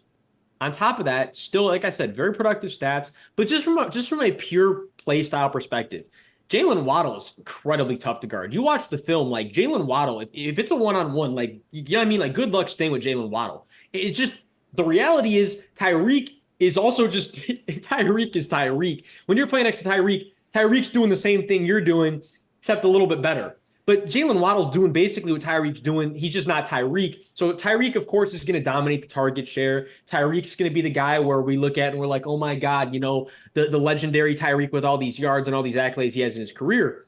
But make no mistake, Jalen Waddle is incredibly productive. He's very much coming into his own from a play style perspective, from just all the physical tools he has. I was very comfortable slotting him right here at 15. I will admit, I'll tell you right now, it was very much between him and Amari Cooper, kind of tough. But when I slated, yeah, Jalen Waddle's still on the upturn. Amari's kind of starting to peak out and he's going to be on the downturn soon. I thought when I put it like that, the decision was easy. I had to pick Jalen over Amari. So I do not have Jalen Waddle on my list. So what I'll do is I'll go 14 on who I have, someone you don't have, and that is Michael Pittman Jr. I think with the added weapons that they have, Adonai Mitchell, and then obviously Josh Downs in his second year, I think it provides Michael Pittman with a little bit less focus on the offense. I do think teams where aware of Downs, but adding a speed threat like Mitchell really forces the issue. And then having a guy like Jonathan Taylor in the backfield, I think Michael Pittman is going to have a even better year than he did last year. And a lot of people don't talk about Michael Pittman because he's not this flashy player, but he was dominant last year, dominant over the middle. 156 targets, 109 catches, 1,100 yards and 4 touchdowns. He was averaging 10 and a half yards a catch. I just think he is such a good safety blanket for any quarterback, and he is solidifying himself as one of the best receivers in football. No, you know what? I'm going to say this too. Because he was right there with Amari. I had Amari just a little above him, but now that I'm thinking about it, it was like, I probably, Pittman is right. Again, to your point, like, I love Pittman. Whenever we talk about the Colts, I always bring up how Pittman's critically underrated, and especially throughout the season last year. I was always like, why is nobody talking about the fact that this guy's going for like 8 receptions a week, 70 yards minimum? He was kind of like last year, he was kind of like a diet prime Michael Thomas. You know what I mean? Like, Yeah, it's yeah. like he's eating, man. He's eating, just not at the exact same clip that prime Mike was eating, but very similar to role in the offense. And like, yeah, in terms of a matchup standpoint, when you're guarding Michael Pittman one-on-one, you're gonna have yourself a tough day, right? He's gonna box you out. He's gonna use that length against you. He's gonna make day tough for any DB whenever he gets one-on-ones. It was very tough to leave him out of my top 15. Truly, the receivers are probably just the most stacked out position group we've had to cover today. They Yeah. actually far and away, far and away. I actually struggled so much with my receivers because so many guys that should be on this top 15 that I felt so bad leaving out. Michael Pittman was one of them. I'm sorry, Mike. You very much could prove me totally wrong. You might really put yourself into that next stratosphere this year, and I very much would regret leaving you out. But for right now, there's just some other guys I have higher expectations for. But to your point, if he makes another leap this year, he certainly will have a spot deserving in this top 15. Who do you have at 14? 14, I have the diva himself, Stephon Diggs.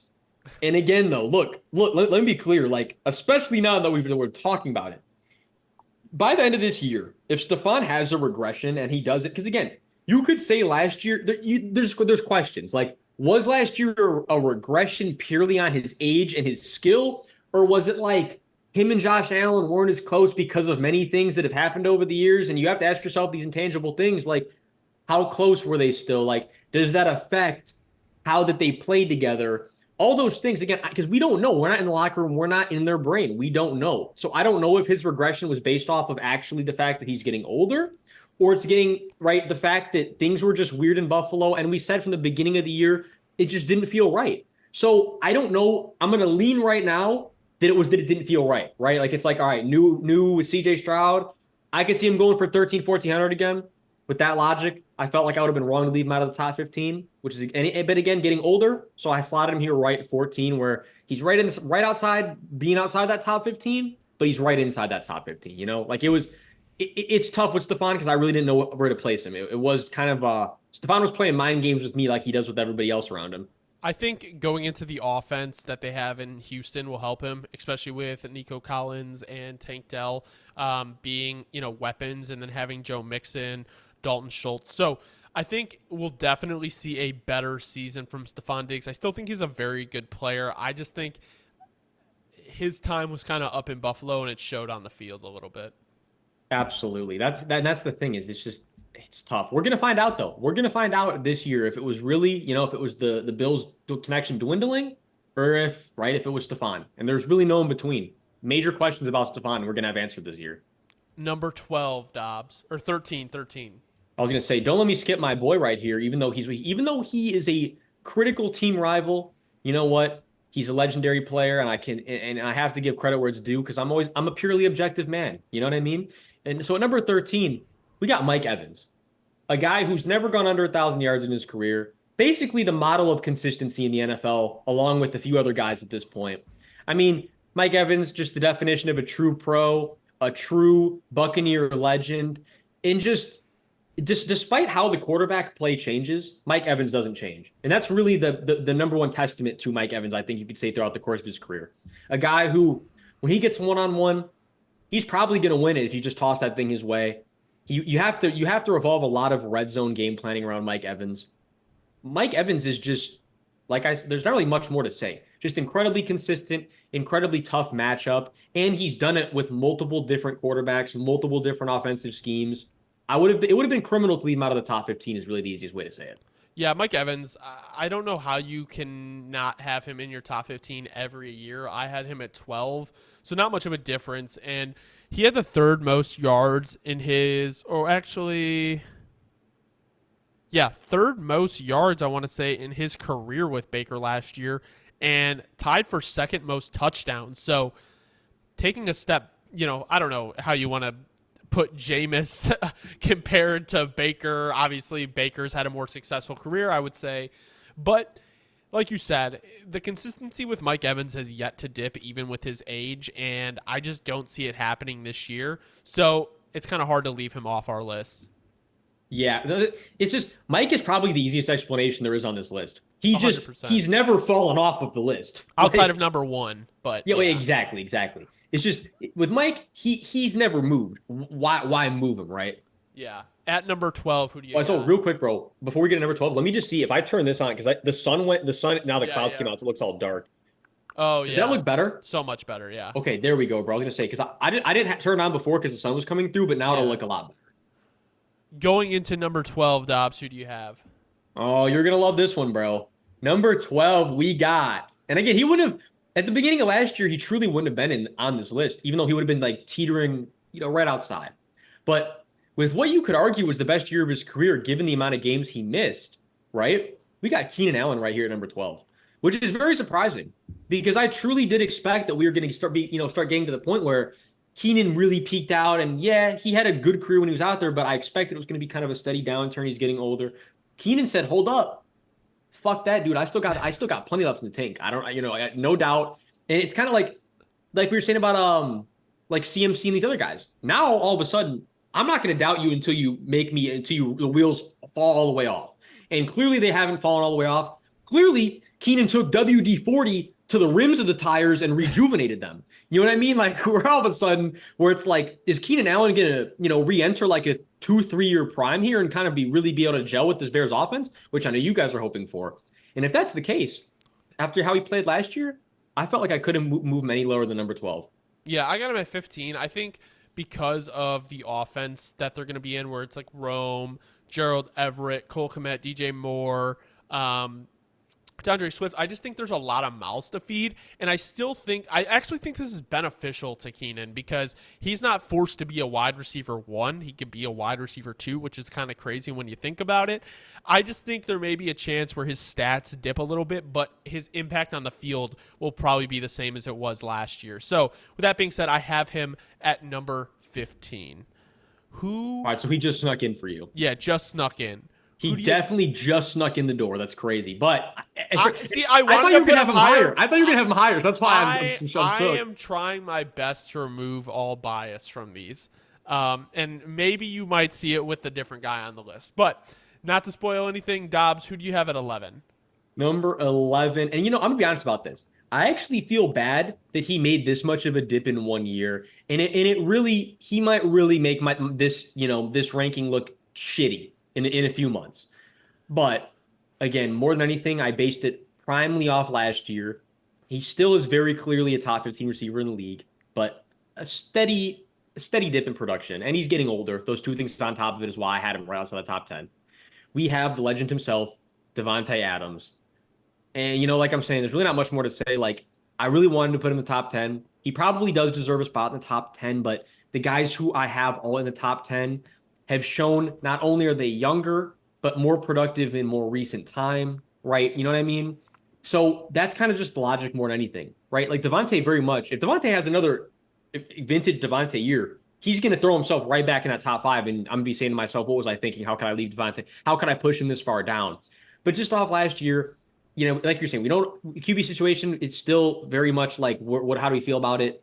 The offense as a whole, how do we feel about it?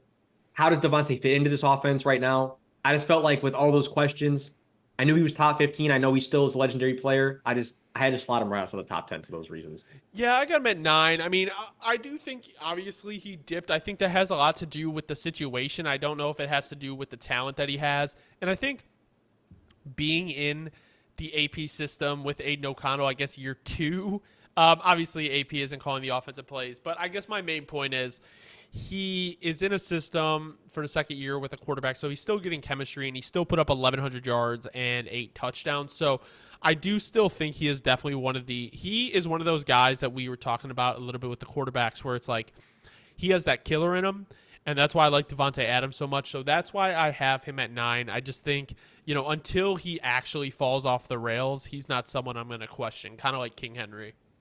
Yeah, well, exactly.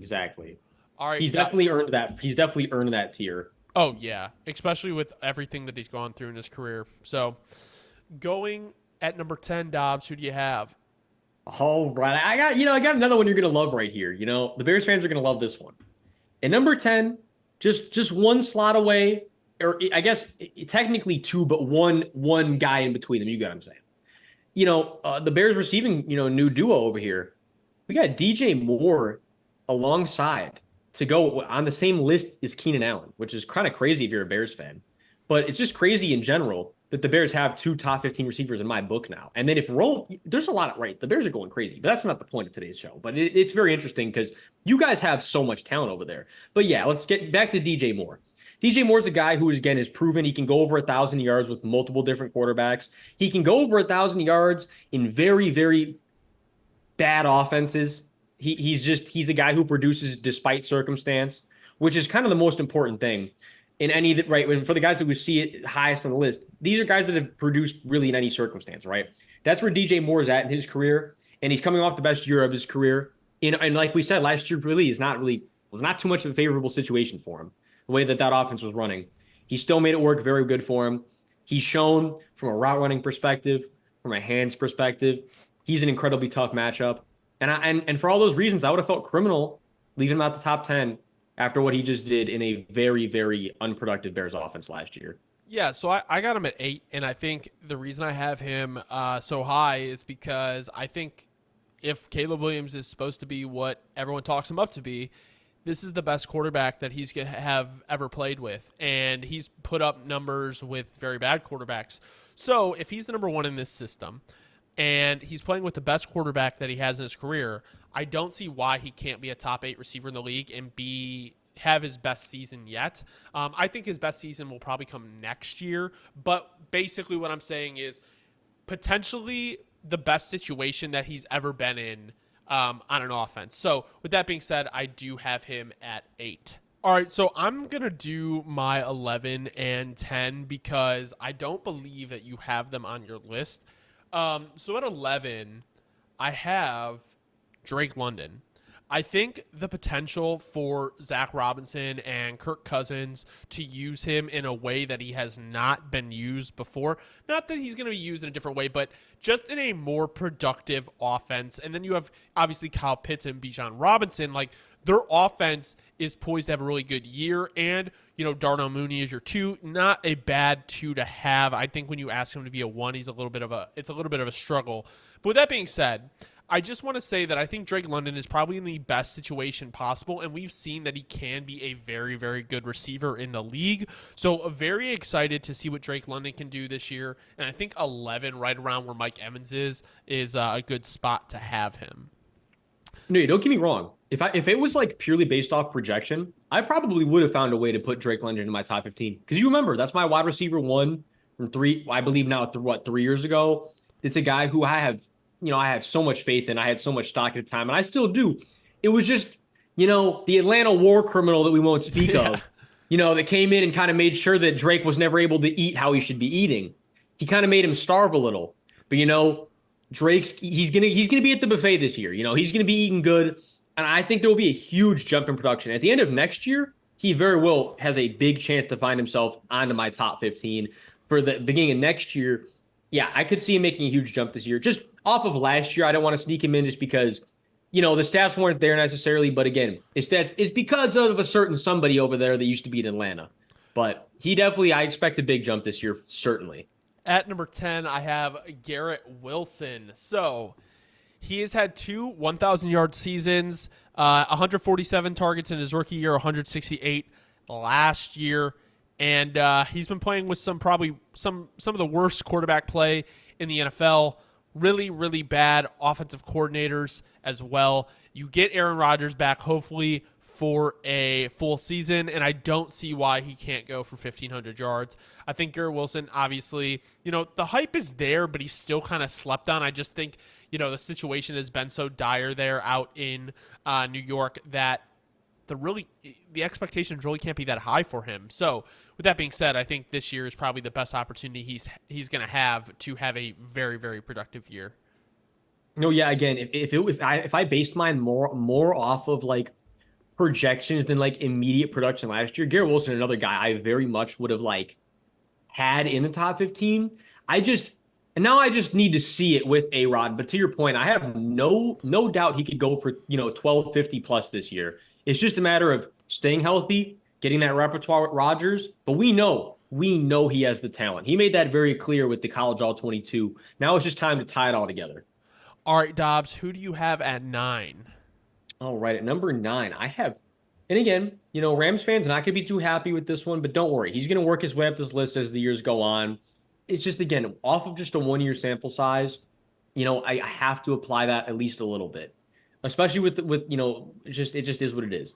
But Puka Nacua, man oh man, special talent, absolutely legendary rookie year, and that's just really like a young guy who showed he is incredibly elite at the catch point. He's already a very, very, very good route runner. He boxes guys out. He knows how to use his body. He has everything you need to be an absolutely elite, all pro type of receiver year in and year out. Now it's just a matter of growing, getting better each year. And he's truly, I mean, he has all pro year in, year out type potential. Now it's just time to see it another year, right? Get a little bigger, get a little stronger, get a little older. He's only going to move up the list as the years go along, as long as he stays healthy. But for right now, there are still 8 guys that I would say that are more talented than Puka Nacua right now, and that's really all it came down to. And if not more talented, just more nuanced and more crafty at the position right now. But like I said, Puka is he's going to keep rising. This is just off 1 year of sample size. Yeah, I think the connection with him and Stafford is going to grow as kind of the age kind of catches up to Cooper Kupp. So I think he is going to be in more of that role. And I think Puka is one of those players, in my opinion, is very smart. So he's going to start picking up a little bit more on the football IQ just on a play-to-play basis. So I think Puka is poised to have another really big year. And I think the Rams got better on offense. So with that being said, I think, I have him at 7. Dobbs, who do you have at 8? I don't have him on my list. But I'm shocked you don't. I'm not gonna lie. Yeah. I'm a little hurt you don't have my guy on your list, but it's okay. I understand. But because honestly, you could truly, after last year's tape, you really could argue that he deserves a spot even a little higher than this. But for me, I felt like this was where I was really comfortable having him. But my logic is, look, Nico is a guy who huge jump last year, right? And we've been Nico Collins guys for a little while now. We've been saying the breakouts coming. Last year was finally the year. It was only a matter of time before he found a way to use the route running combo with the size that he had. It was only a matter of time before he became an absolute mismatch terror, which he is now. It's just so like I already just said, the size he has. He is very nuanced. He knows when to sit. He knows when to keep going. He already has a great connection with CJ Stroud. Fantastic at the catch point. A guy who kind of underrated route runner, right? Like he's a guy who he has the full toolbox. Not only that, He's going into contract year. He has a lot to prove. So I he expect even actually, I better was this going to say year. this. He just got a 3-year extension for 72 mil. Was this like today? No, literally like while we were recording like 10 minutes ago. Okay, that's all right. That's awesome. And it's even better if you're a Texans fan because honestly, he probably could have found like if he has another year like he had last year, he probably could have found a longer term contract for similar money somewhere else. But clearly, he wants to be in Houston. He wants to make it, which is awesome. That's just awesome news if you're a Texans fan. But back to Nico in the immediate, yeah, I mean, just a guy who so not fighting on contract year, but regardless, absolutely just he made a humongous jump, absolute mismatch. And with that being said, I was pretty comfortable having him right here at number 8. Who do you have at number 7? Number 7. I think, and this is again, if he wasn't coming off of an injury and it was we had a full year of him healthy, I do think I'd have him higher on the list. It's just, I just want to see him come back to being at peak where I know he can. With that said, I got Jamar Chase right here at number 7. One of my guys of, one of my guys of all guys, LSU legend. But like I'm saying, I'd love to have him higher, but just off the injury, we know Jamar Chase is incredibly productive. He's what like the route running spectacular. He's great at the catch point. He is Joe Burrow's number one target. So if again, just if he can stay healthy, he could go for easy 1,500, 1,600, especially once because we know there's a lot of questions about T. Higgins right now. What's the situation with T? If T gets traded or, whenever next year they don't find a way to get T back on the roster, it's really only a matter of time before Jamar goes for like 1,500 plus because that's just the type of receiver he is. I just want to see him get fully healthy again, get back to that peak player I know he can be. So with all that said, I didn't feel comfortable moving him higher than 7 right now because of the way that my guys that I have at 6 through 1 have been producing over the last year at a more healthy clip. So I have Jamar at 4. I think he's bound for probably one of the better years. I think it's just at that point where the Bengals are going to be healthy altogether at the right time. We saw it was kind of off last year. And at the end of the day, like, he still had 1,200 yards last year, 7 touchdowns, 100 receptions. So I think he can build on that. And I think, especially with the fact that we know that T might not be there this year, like, maybe not this year, but like Jamar is going to have to end up being a focus of the offense more. So I think that's going to drive him. Obviously, he's going to get a contract extension as well. So this is kind of like a contract year for him. So very excited to see what Jamar can do. And I think he's definitely, when healthy and at the top of his game, a top 5 receiver in the league, no doubt. No, yeah, and again, I'm with you. I just got to see him get back fully healthy a whole year. He does that, he's going to be in the top 5 next year. Who do you have at number 6? Right at number 6, I got AJ Brown. And with AJ Brown, it's just like, man, this guy. You talk about like we were saying, it's very similar almost to the Nico Collins, right? It's like just absolute just body mismatch, but on top of that, very nuanced, very smart route runner. When you combine those two things together, you get a guy who just if he gets one on one, you throw it his way. He's 99 out of 100 times he's snagging that thing down, he's bringing it down, and you're moving the chains. That's AJ Brown in a nutshell, right? But on top of all that, he's also a really, really good deep threat. He is truly the whole package. He's kind of like one of the first guys that we've even gotten to so far that really is the whole package in terms of not only do they have the route running and the catch point and all that, but they have the deep threat ability as well. AJ Brown kind of cracks open that like next. Well, you could say that for Jamar also. I'll say, well, I lied. Jamar is kind of where that tier started, but like that tier of guys where they have everything, and on top of it, they also can burn you down the field. That's Yeah. what I think what puts AJ Brown right here into the if we started like the special tier on this list, Jamar is where it started. AJ Brown fits in that same way where he's just a little bit more skilled and polished version at this point of his career as Nico Collins. It's very similar, but just more polished, better, older. And he's been producing 1,400 plus yards 2 years in a row. I mean, how could you sit here and say AJ Brown isn't top 6, top 5, right? No, I mean, I have AJ Brown at 5. I think with what he does with the football in his hands, and because he is such a versatile receiver. I mean, he had 106 catches last year, and like you said, 1,400 plus yards the last 2 years, especially in an offense where we saw with the Eagles last year was a little disjointed.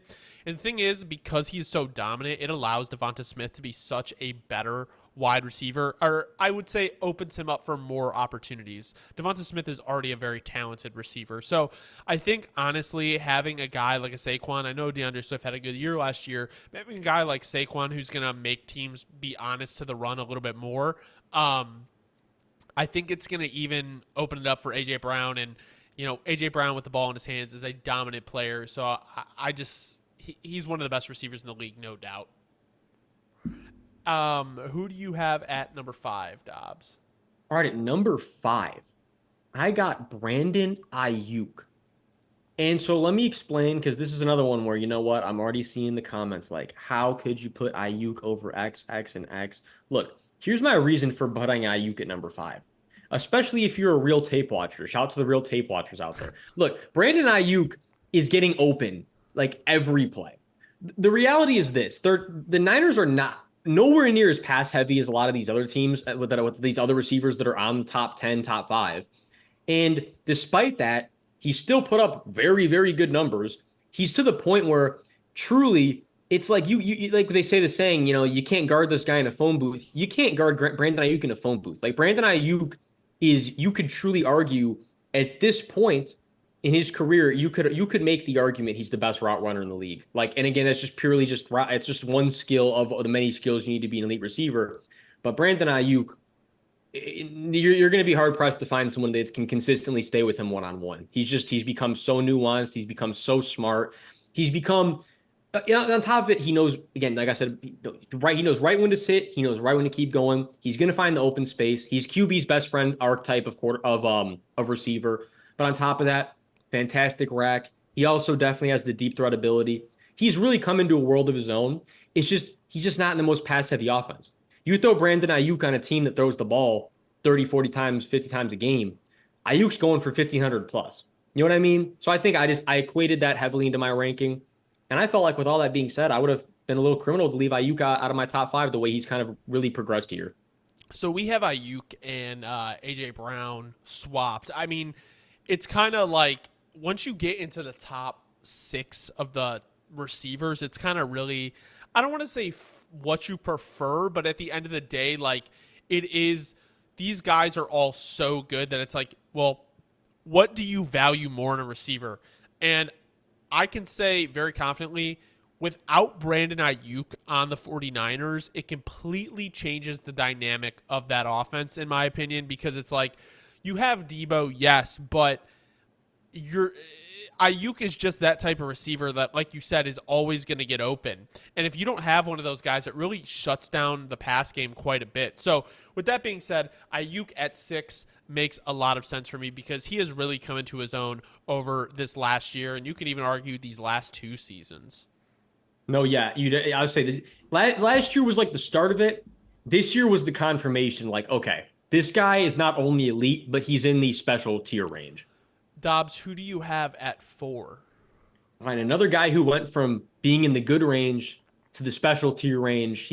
Another guy who confirmed that he's special this year.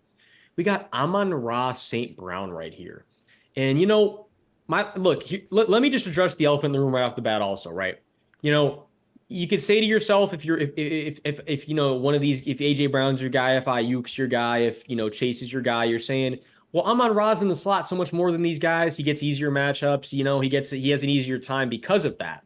Well, I'll say to you, look, Amon-Ra doesn't control where he gets placed on the field, right? Like Amon-Ra does with what he has to. He works with what he has to work with, and he's incredibly productive. He's an absolute mismatch for anybody that gets in front of him, especially when he's in that slot role. But you can throw Amon-Ra outside too, and he'll still be productive. He's obviously just most productive in the slot because that's just where he eats most. But the bottom line is, you can move him around. He has a great route tree, incredibly good at the catch point, fantastic after the catch, and he's proven sure-handed. He's of all the guys we have on this list so far, top three in terms of just knowing when to sit, knowing when to just he's an open space guy. He's quarterback's best friend archetype, like I was saying about Ayuk. And that's why he has so many targets, why he has so many receptions. It's not just because he's playing in the slot. It's because he's playing in the slot incredibly smart and he knows exactly where he needs to be. And again, but not just he can still play on the outside. Don't discredit him. Amon-Ra St. Brown is the full package, and he deserves to be in the top five. So I got him right here at number 4. So I'm going to cheat a little bit. I knew I left somebody out, and it was Sun God. So I am just going to slot him in next to Ayuk at number 6. No, it goes like that, dude. That's how I know exactly how it was because I basically did the exact same thing with Stafford on my list. So I definitely know how it goes. So who do you have at number 3? Number 3, we have CD Lamb.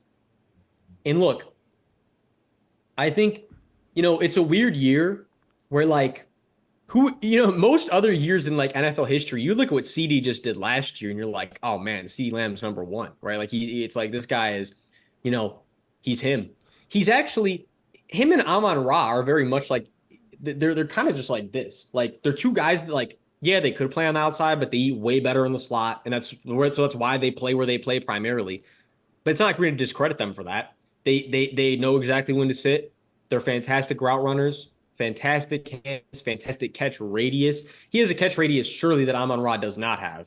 I mean, CeeDee Lamb is the full package playing in that slot role, and it's just an incredibly tough matchup. And he showed last year he's a guy making jumps consistently.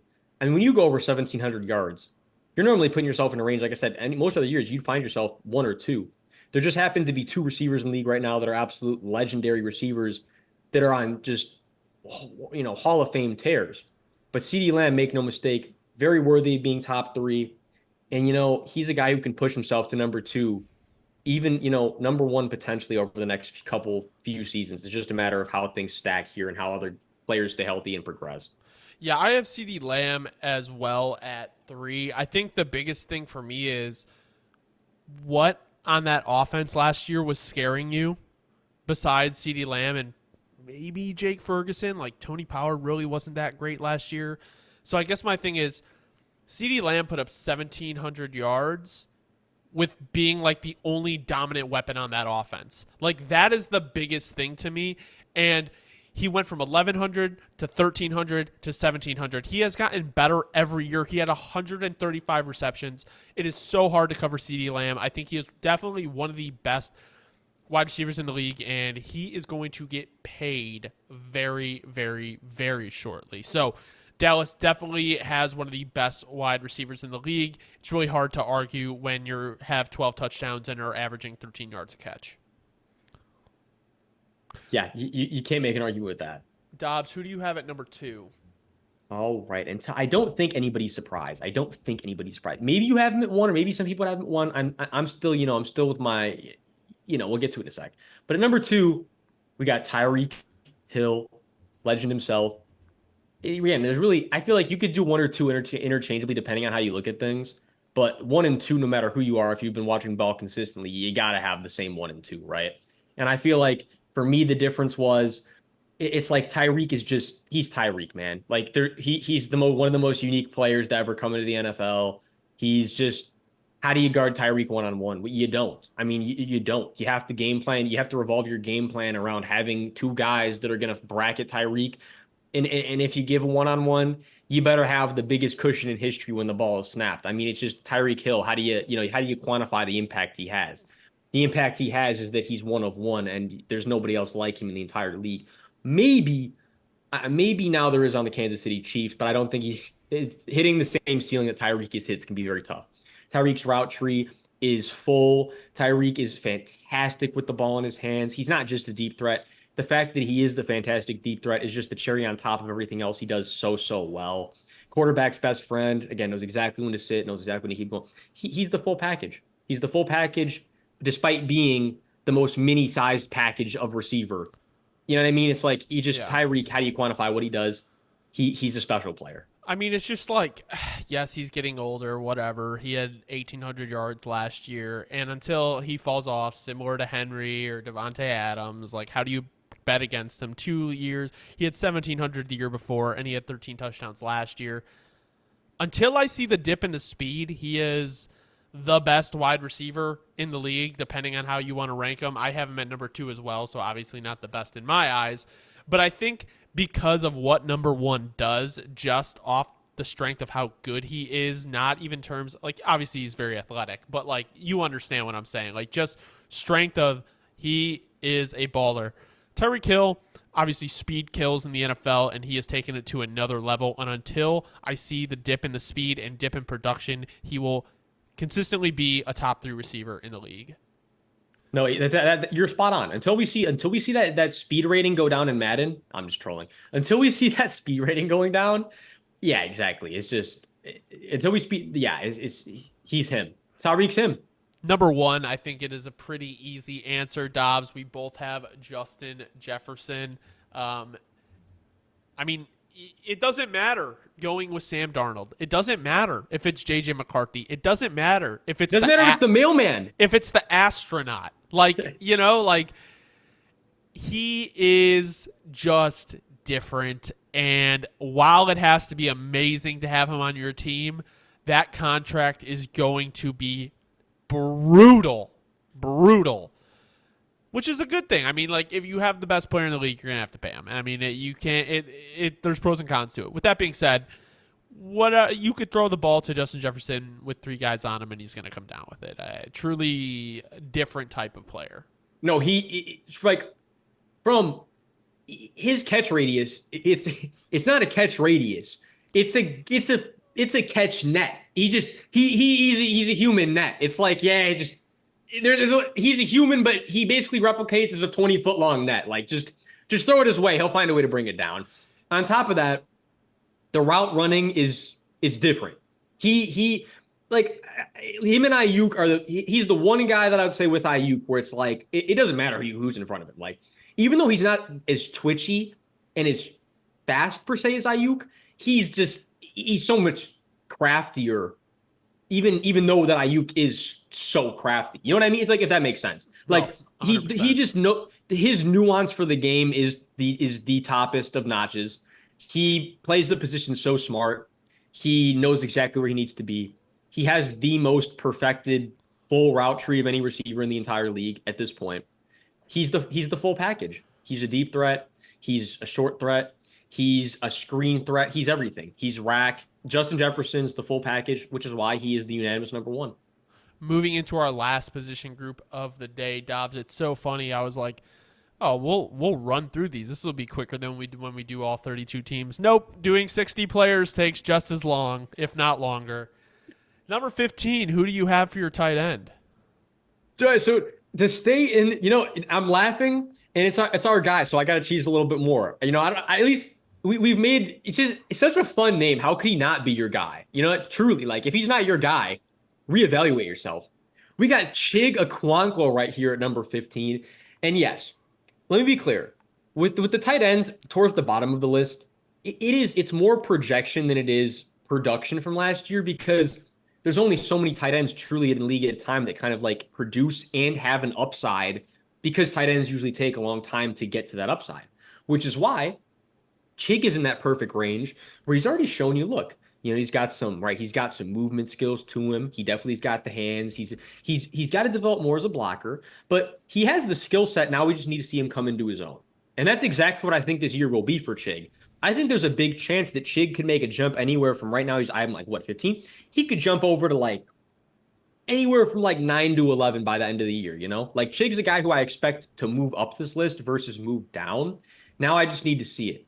But he's shown that he definitely has the stuff. Now we just need to see it on a more consistent basis. Yeah, so I didn't have Chig on my list, but who I have that you don't have at 15 is Brock Bowers. I think I just didn't do rookies, but if I could have, I just didn't. I would have Brock above Chig. That's my thing is I didn't do rookies for like any other position, right? And the reason I did put Brock Bowers here is because if I look at the rest of the tight ends and I look at the Raiders offense, you have Devontae Adams, you have Jacoby Myers, you have Michael Mayer, and you have Brock Bowers. And Brock Bowers, we know, has been kind of marketed as this, yes, he's a tight end, but he's really more of a weapon. So if we're going to put him in that tight end category, I don't see why he can't be top 15 his rookie year after seeing what Pitts did his rookie year. because you could argue that Bowers is a little bit more hyped than Pitts was at the time. No, yeah, I'll say from my personal perspective though, just a little bit of anecdote. He to me, he's not the same. He's actually to me not the same prospect that Pitts was. But we'll get into that when I get to Pitts on my list. You know, because spoiler alert a little bit, but Pitts is on here somewhere. I won't say where. But but I'm with you 100%.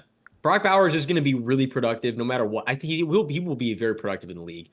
And if I could have, I didn't know if I should put rookies or not. Yeah, yeah. If I did, I would have put him somewhere here towards anywhere from like 13 to 15. But I Only rookie, agree. yeah. Look, by the end of the year, he could already find himself in that top 10 range for sure. Like for sure.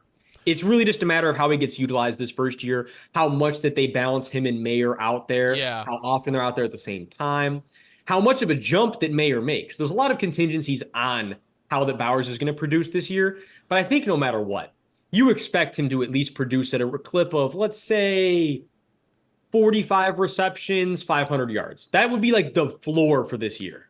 Yeah, I'm thinking they're probably going to use Mayer more as like an inline blocker and then having Bowers be more of kind of that receiving threat at tight end. No, yeah, and I wouldn't be surprised to see Bowers in the slot a very fair chunk this year, especially that just gives you a huge advantage in the run game. There's a lot of ways you can use him. I think as NFL fans, we all should be excited to see what Bowers can do. Number 14, Dobbs, who do you got? We got Dallas Goedert here at number 14. And, you know, and I'm going to say this just for anybody listening. If you're an Eagles fan, look, don't get on me. 11 through 14 was so hard to rank because they're all very, very similar in terms of just production and kind of just what they do. However, I'll give Goedert a little bit of a jump on one skill that he has that I don't think these other guys are as good in is look, Dallas Goedert is kind of like, you know, just from a pure size perspective and everything, he's definitely a bit better of a blocker than the guys I have above him.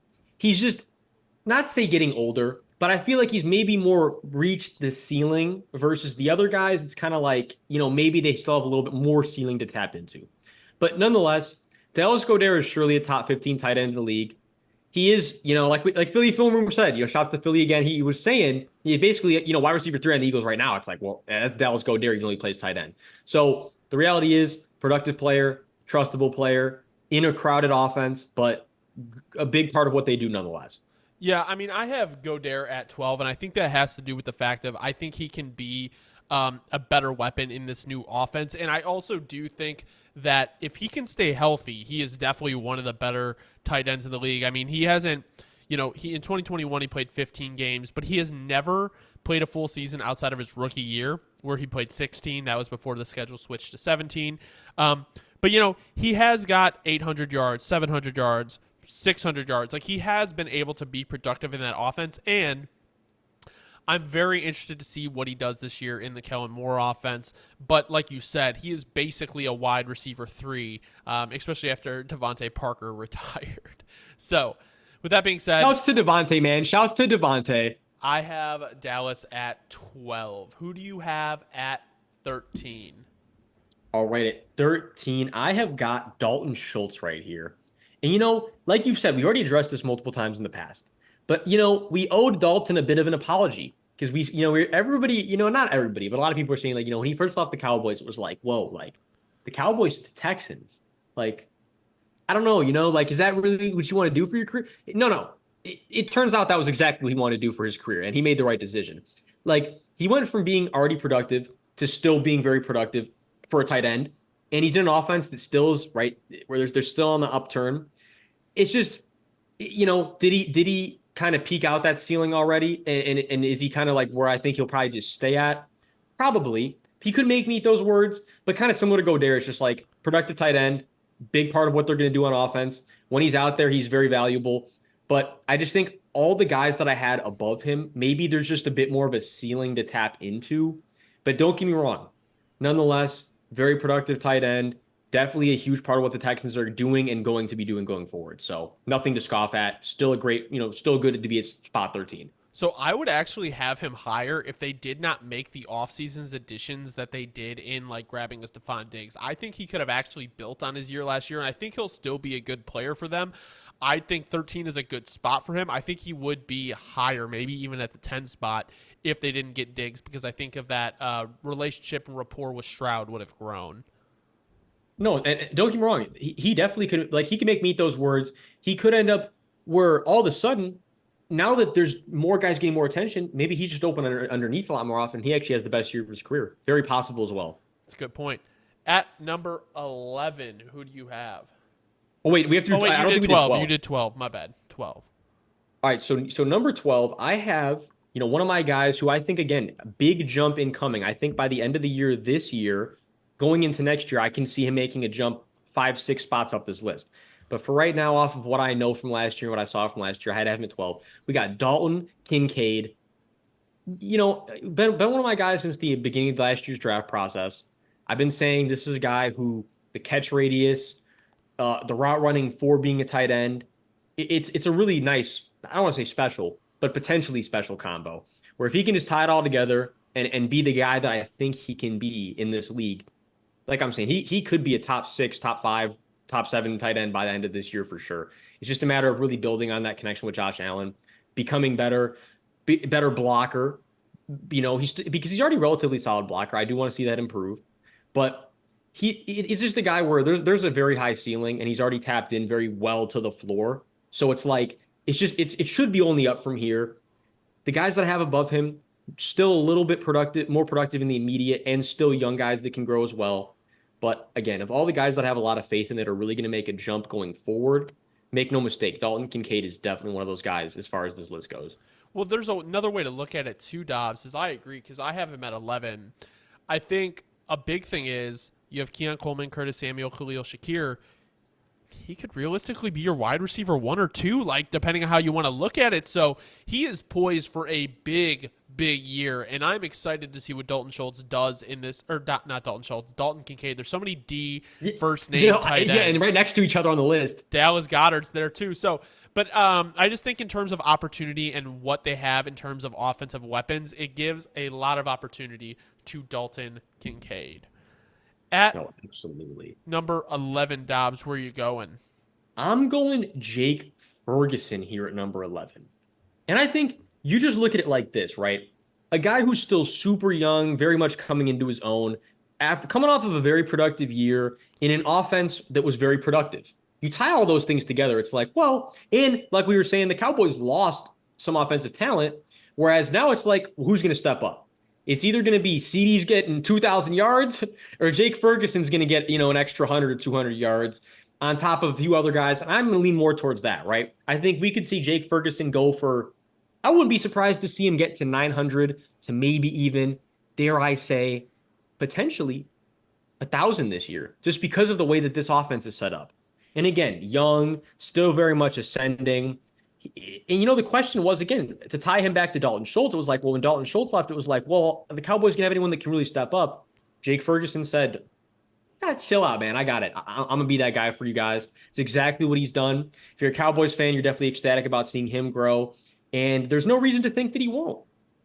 No, 100%. And I think kind of to go along with what I was saying for Dalton Kincaid is, and I think you touched on it too, outside of CeeDee Lamb, what is your offensive weapons? Like, this is a guy who can take another big step. I think we saw what he could do, and I think this also opens up an opportunity for Luke Schoonmaker. With that being said, Jake Ferguson, I mean, he plays angry. If you watch him run with the ball in his hand, he is an aggressive player, and I think that fits Dallas really well. I think this is going to be a pretty much a wide receiver 2 option down in Dallas. I mean, depending on how you feel about Brandon Cooks, I don't think he's been what they wanted him to be when they brought him in. I think, if Brandon Cooks is your 3 and Jake Ferguson is basically your 2, I think that opens up a lot of opportunities for him. So, with that being exactly. Yeah, I mean, especially with the run game being as weak as it is. At number 10, Dobbs, who do you have? I got your guy right here, bro. Shouts out to Cole Kmet. I think Cole Kmet's one of those guys who made a humongous jump last year, really set himself into the he said I'm top 10, right? Like I'm a big red zone threat. I'm a very, very solid route runner for the position. I'm definitely getting into the range where I'm above average blocker, if not one of the better blockers in the entire league at the position. You tie all that together, you got yourself a guy who barely cracked the top 10 and who still has a lot of potential to grow on. That's exactly where I have Cole Kmet slotted right now. for those Yeah, reasons. I got Cole Kmet at 14. I really do like Cole Kmet, and I did like the jump he had last year. My issue this year coming into the year is there's so many mouths to feed in the Chicago offense where it's like I would be super ecstatic if he was able to get 90 catches or 90 targets and 719 yards. Like that would be a dream come true if your tight end's able to be that productive in such a loaded wide receiver room. I do think he has taken steps as a blocker and just overall everything in his career. And I would love to see him take another jump because if you're able to pair that safety blanket with, Caleb Williams so early in his career, I think it would, we would reap a ton of benefits. But I just think with the fact of the offense being so loaded in terms of skill position, I find it hard to believe that he's going to replicate what he did last year. No, I understand that completely, though. I definitely do understand what you're saying about that. At number 9, who do you got, Dobbs? We have David Njoku right here at number 9. And, for David Njoku, it's like, look, a guy who definitely made steps as a blocker this year. But on top of that, he's kind of a unique guy on this list where, like, I don't want to say, let me just make sure that he's not, I don't want to say like catch radius king as far as rest of tight ends go, but he has kind of an X factor where, like, out of nowhere, sometimes David Njoku will just make a catch where you're like, what? What? Like David Njoku has that in him, but he's done it more than once. So he has it in him where it's like he gives you that extra layer of comfort where it's like shit's hitting the fan. It's third down. I got to find Njoku in some way, somehow he's going to come down with it. He's kind of turned into that guy for the Browns. And I have to give credit where it's due. He's kind of come into his own. And I feel like when you combine what he's done now as a blocker with what he brings to the table as a mismatch, I felt like he rightfully cracked his way into the top 10.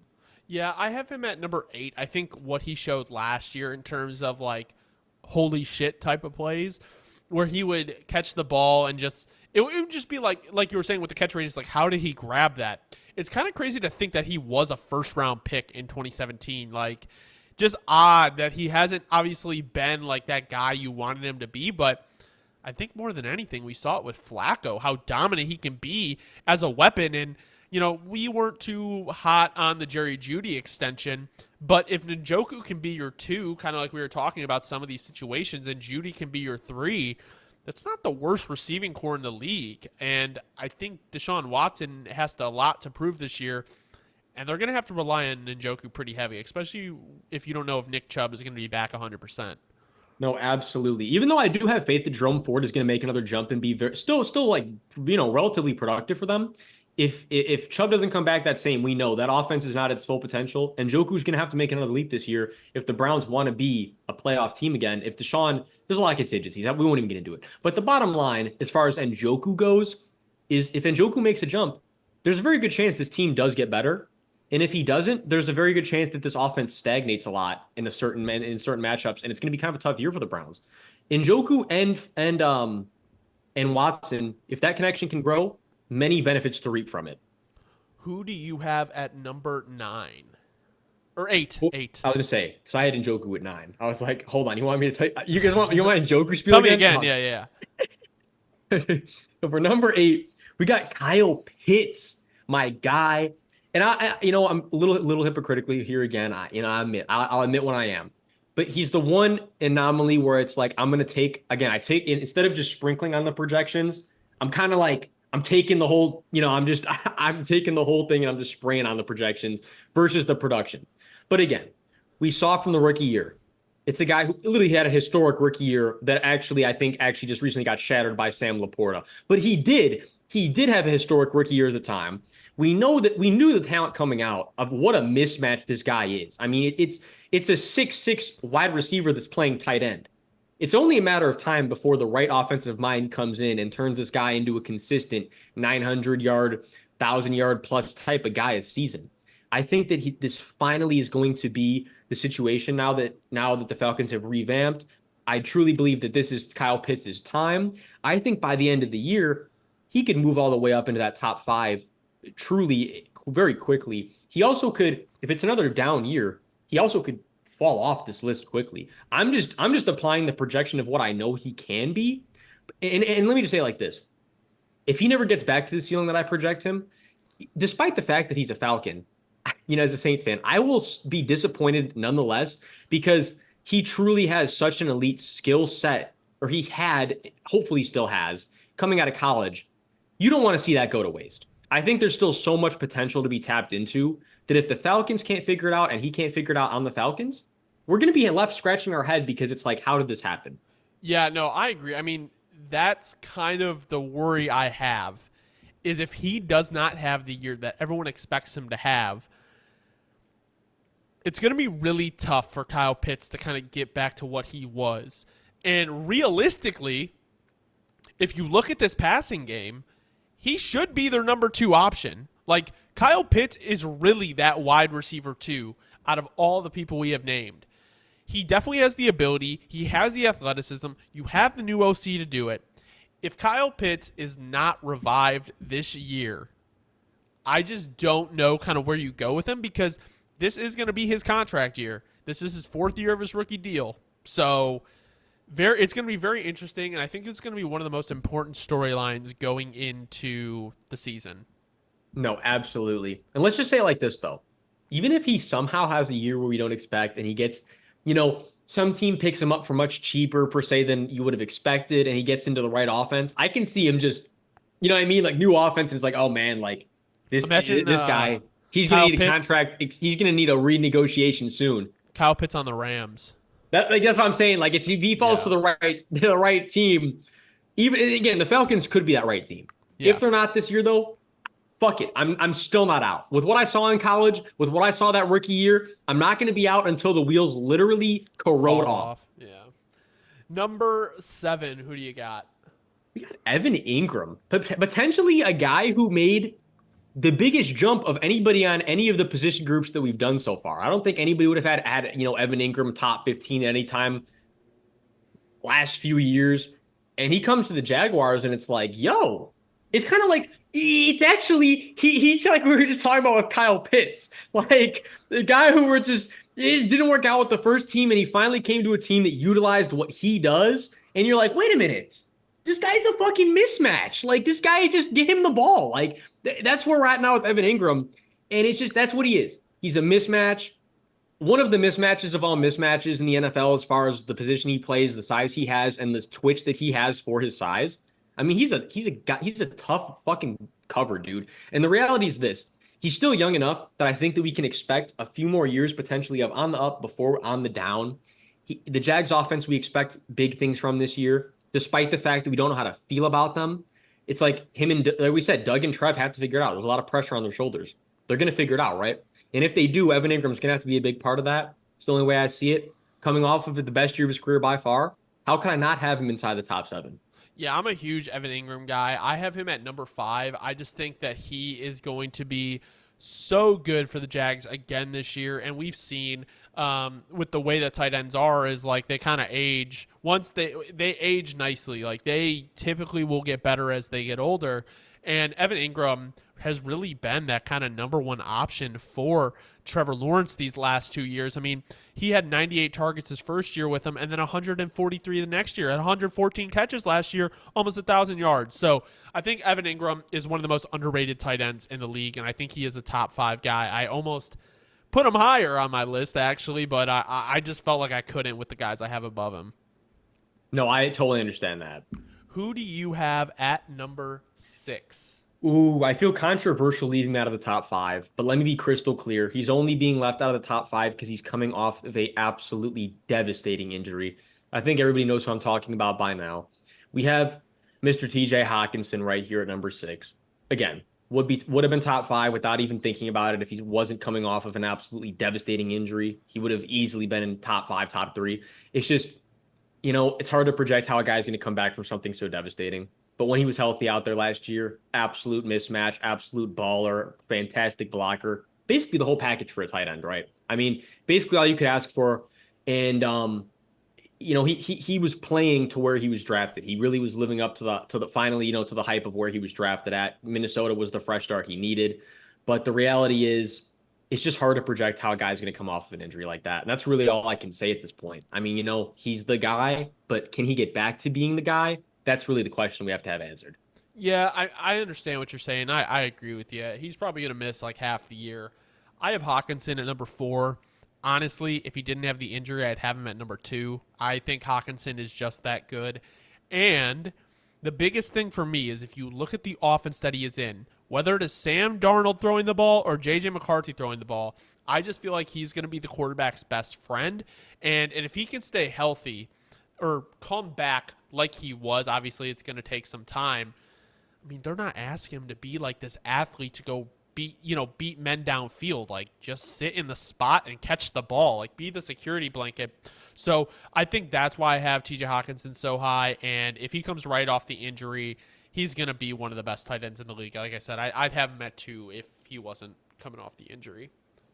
No, and that makes plenty of sense. So Who do you have at number 5? I got one of my guys cracking the top 5 here. And actually, I think when I said there was guys, Evan Ingram made the biggest jump, I think I lied. Because I think this is the guy who actually made the biggest jump of anybody on any of the list. We got Trey McBride here at number 5. And my logic on this is just simple. You know, like, we were saying earlier when we had back to the Cardinals deep dive thing. Like, Trey McBride didn't even start coming into his own or like getting major targets till the second half of the year. And in that second half of the year, he put up fantastic numbers. If he does that for a whole year, we're looking at a tight end that could genuinely go for 1,100 plus. And that's what I'm saying. Like, and he's a good block. He's a damn good blocker. Like, it's kind of like having him at 5 right now almost feels like I'm selling him short because he's not coming off of injury. We know he's going healthy and he's super young. Like, truthfully, he very much could find himself in the top 3 by the end of the year. I just, there's still a few guys that I had to put above him right now. But with these guys that I have above him are getting older and he's still young and ascending, it's only a matter of time before he passes the guys that I have above him right now.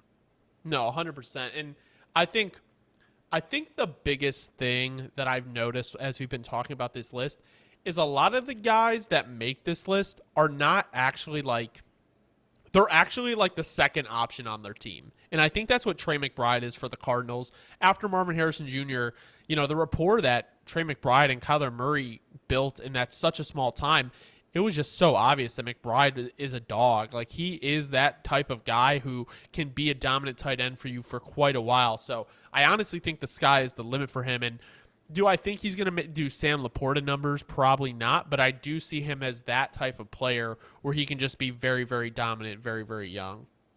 No, absolutely. That's exactly how I see it too. So, and it's only a matter of time, really, before he cracks that top 3. Number 4, Dobbs, who do you have? Number 4, we have Mark Andrews. Again, with Mark, it's more just like if Mark ever could just, it's just like Mark. The big thing about him at this point is just like we say, availability is the best ability. That's where the concern is starting to be with Mark Andrews, right? It's like getting older. On top of that, how much do I trust that you're going to be able to stay healthy for the full year? Look, when he's out there, he's a fantastic blocker. He's great. He's a security blanket of security blankets. The hands, for his size, right? Very solid route runner. I mean, he's the full package. It's just the age and the availability is the best ability is kind of just what is driving him down a little bit. But he still is a damn good tight end. He's still top 5, and he still is a humongous part of what the Ravens do and are going to do as long as he can just come back healthy. The reason I think I have him at 3 is because of one of his skill and everything you said. But on top of that, if you take Mark Andrews out of that Ravens offense, I think you get a completely different look, and I think their offensive situation becomes so much more dire. Because at the end of the day, then you're relying on Zay Flowers and Derrick Henry to get the job done in terms of your offensive skill weapons outside of Lamar Jackson.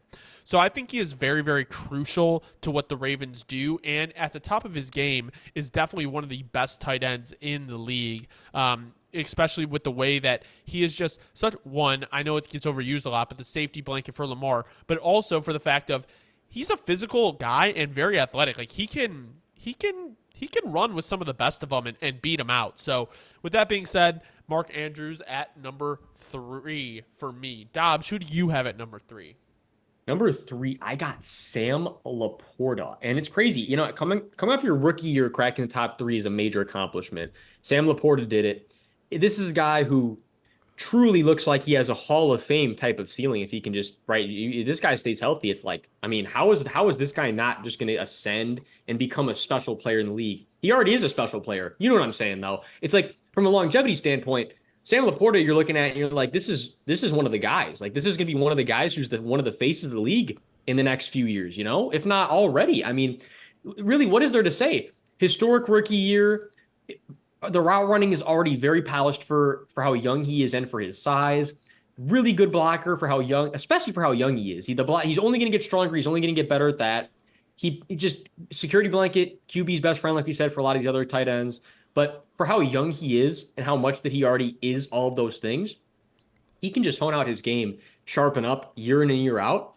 It's only a matter of time before Sam Laporta is going for 1,100 plus year in and year out, and he becomes a like Travis Kelce type of tight end, which is a scary, scary notion for the rest of the league. But that's kind of where we're at with Sam Laporta already this early into his career. Because he's not in a Kyle Pitts situation where we're worried about the play calling. We're worried about a big drop off. We're not. I mean, if anything, Sam Laporta and Jared Goff are just going to build more of a rapport, and things are going to be just fine and get just even better than they already were. How could I leave him outside of my top three? Is kind of my logic on Sam. Well, I have him at number 2, and to go off what you said, like something that's crazy. I mean, 120 targets and 10 touchdowns your rookie year as a tight end is insane. And I know we talked a little bit about it with Jared Goff and Amon-Ra, but after Amon-Ra, it's like Jameson Williams. Like you're really counting on him to take a big step. But if you put it into the role of Sam Laporta as your number 2, and then Jameson Williams is your number 3, doesn't look that dire. And it's really crazy because Goff for me cracked the top 10. Gibbs for me went to 3.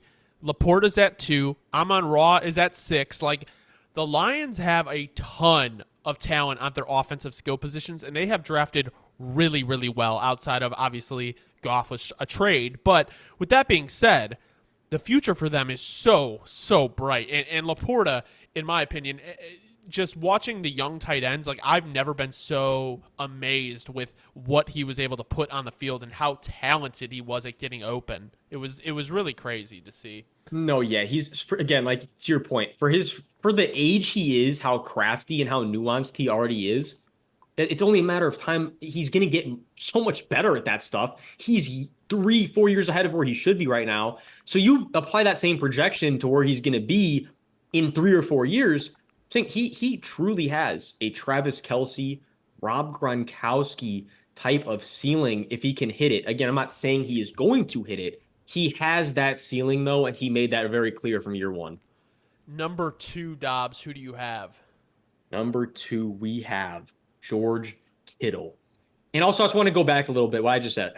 Sam Laporta, he'll never be... Gronk is in the league. Gronk will forever be in the league of his own, as a matter of fact. I have to say, Gronk will forever be in the league of his own. However, as far as like a Kelce type of role, yes, Sam Laporta actually can very much hit that at his ceiling, and he will be a special player. But so on to number 2, on to George Kittle, give him the spotlight. I think George Kittle's coming off of the second best year of his career. He's coming off the best year of his career as a blocker, I would say. And that's so as for the way the Niners play, we know how important the blocking is.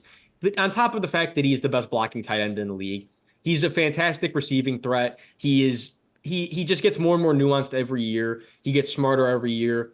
He is the safety blanket of the 49ers, as every Niners fan would say.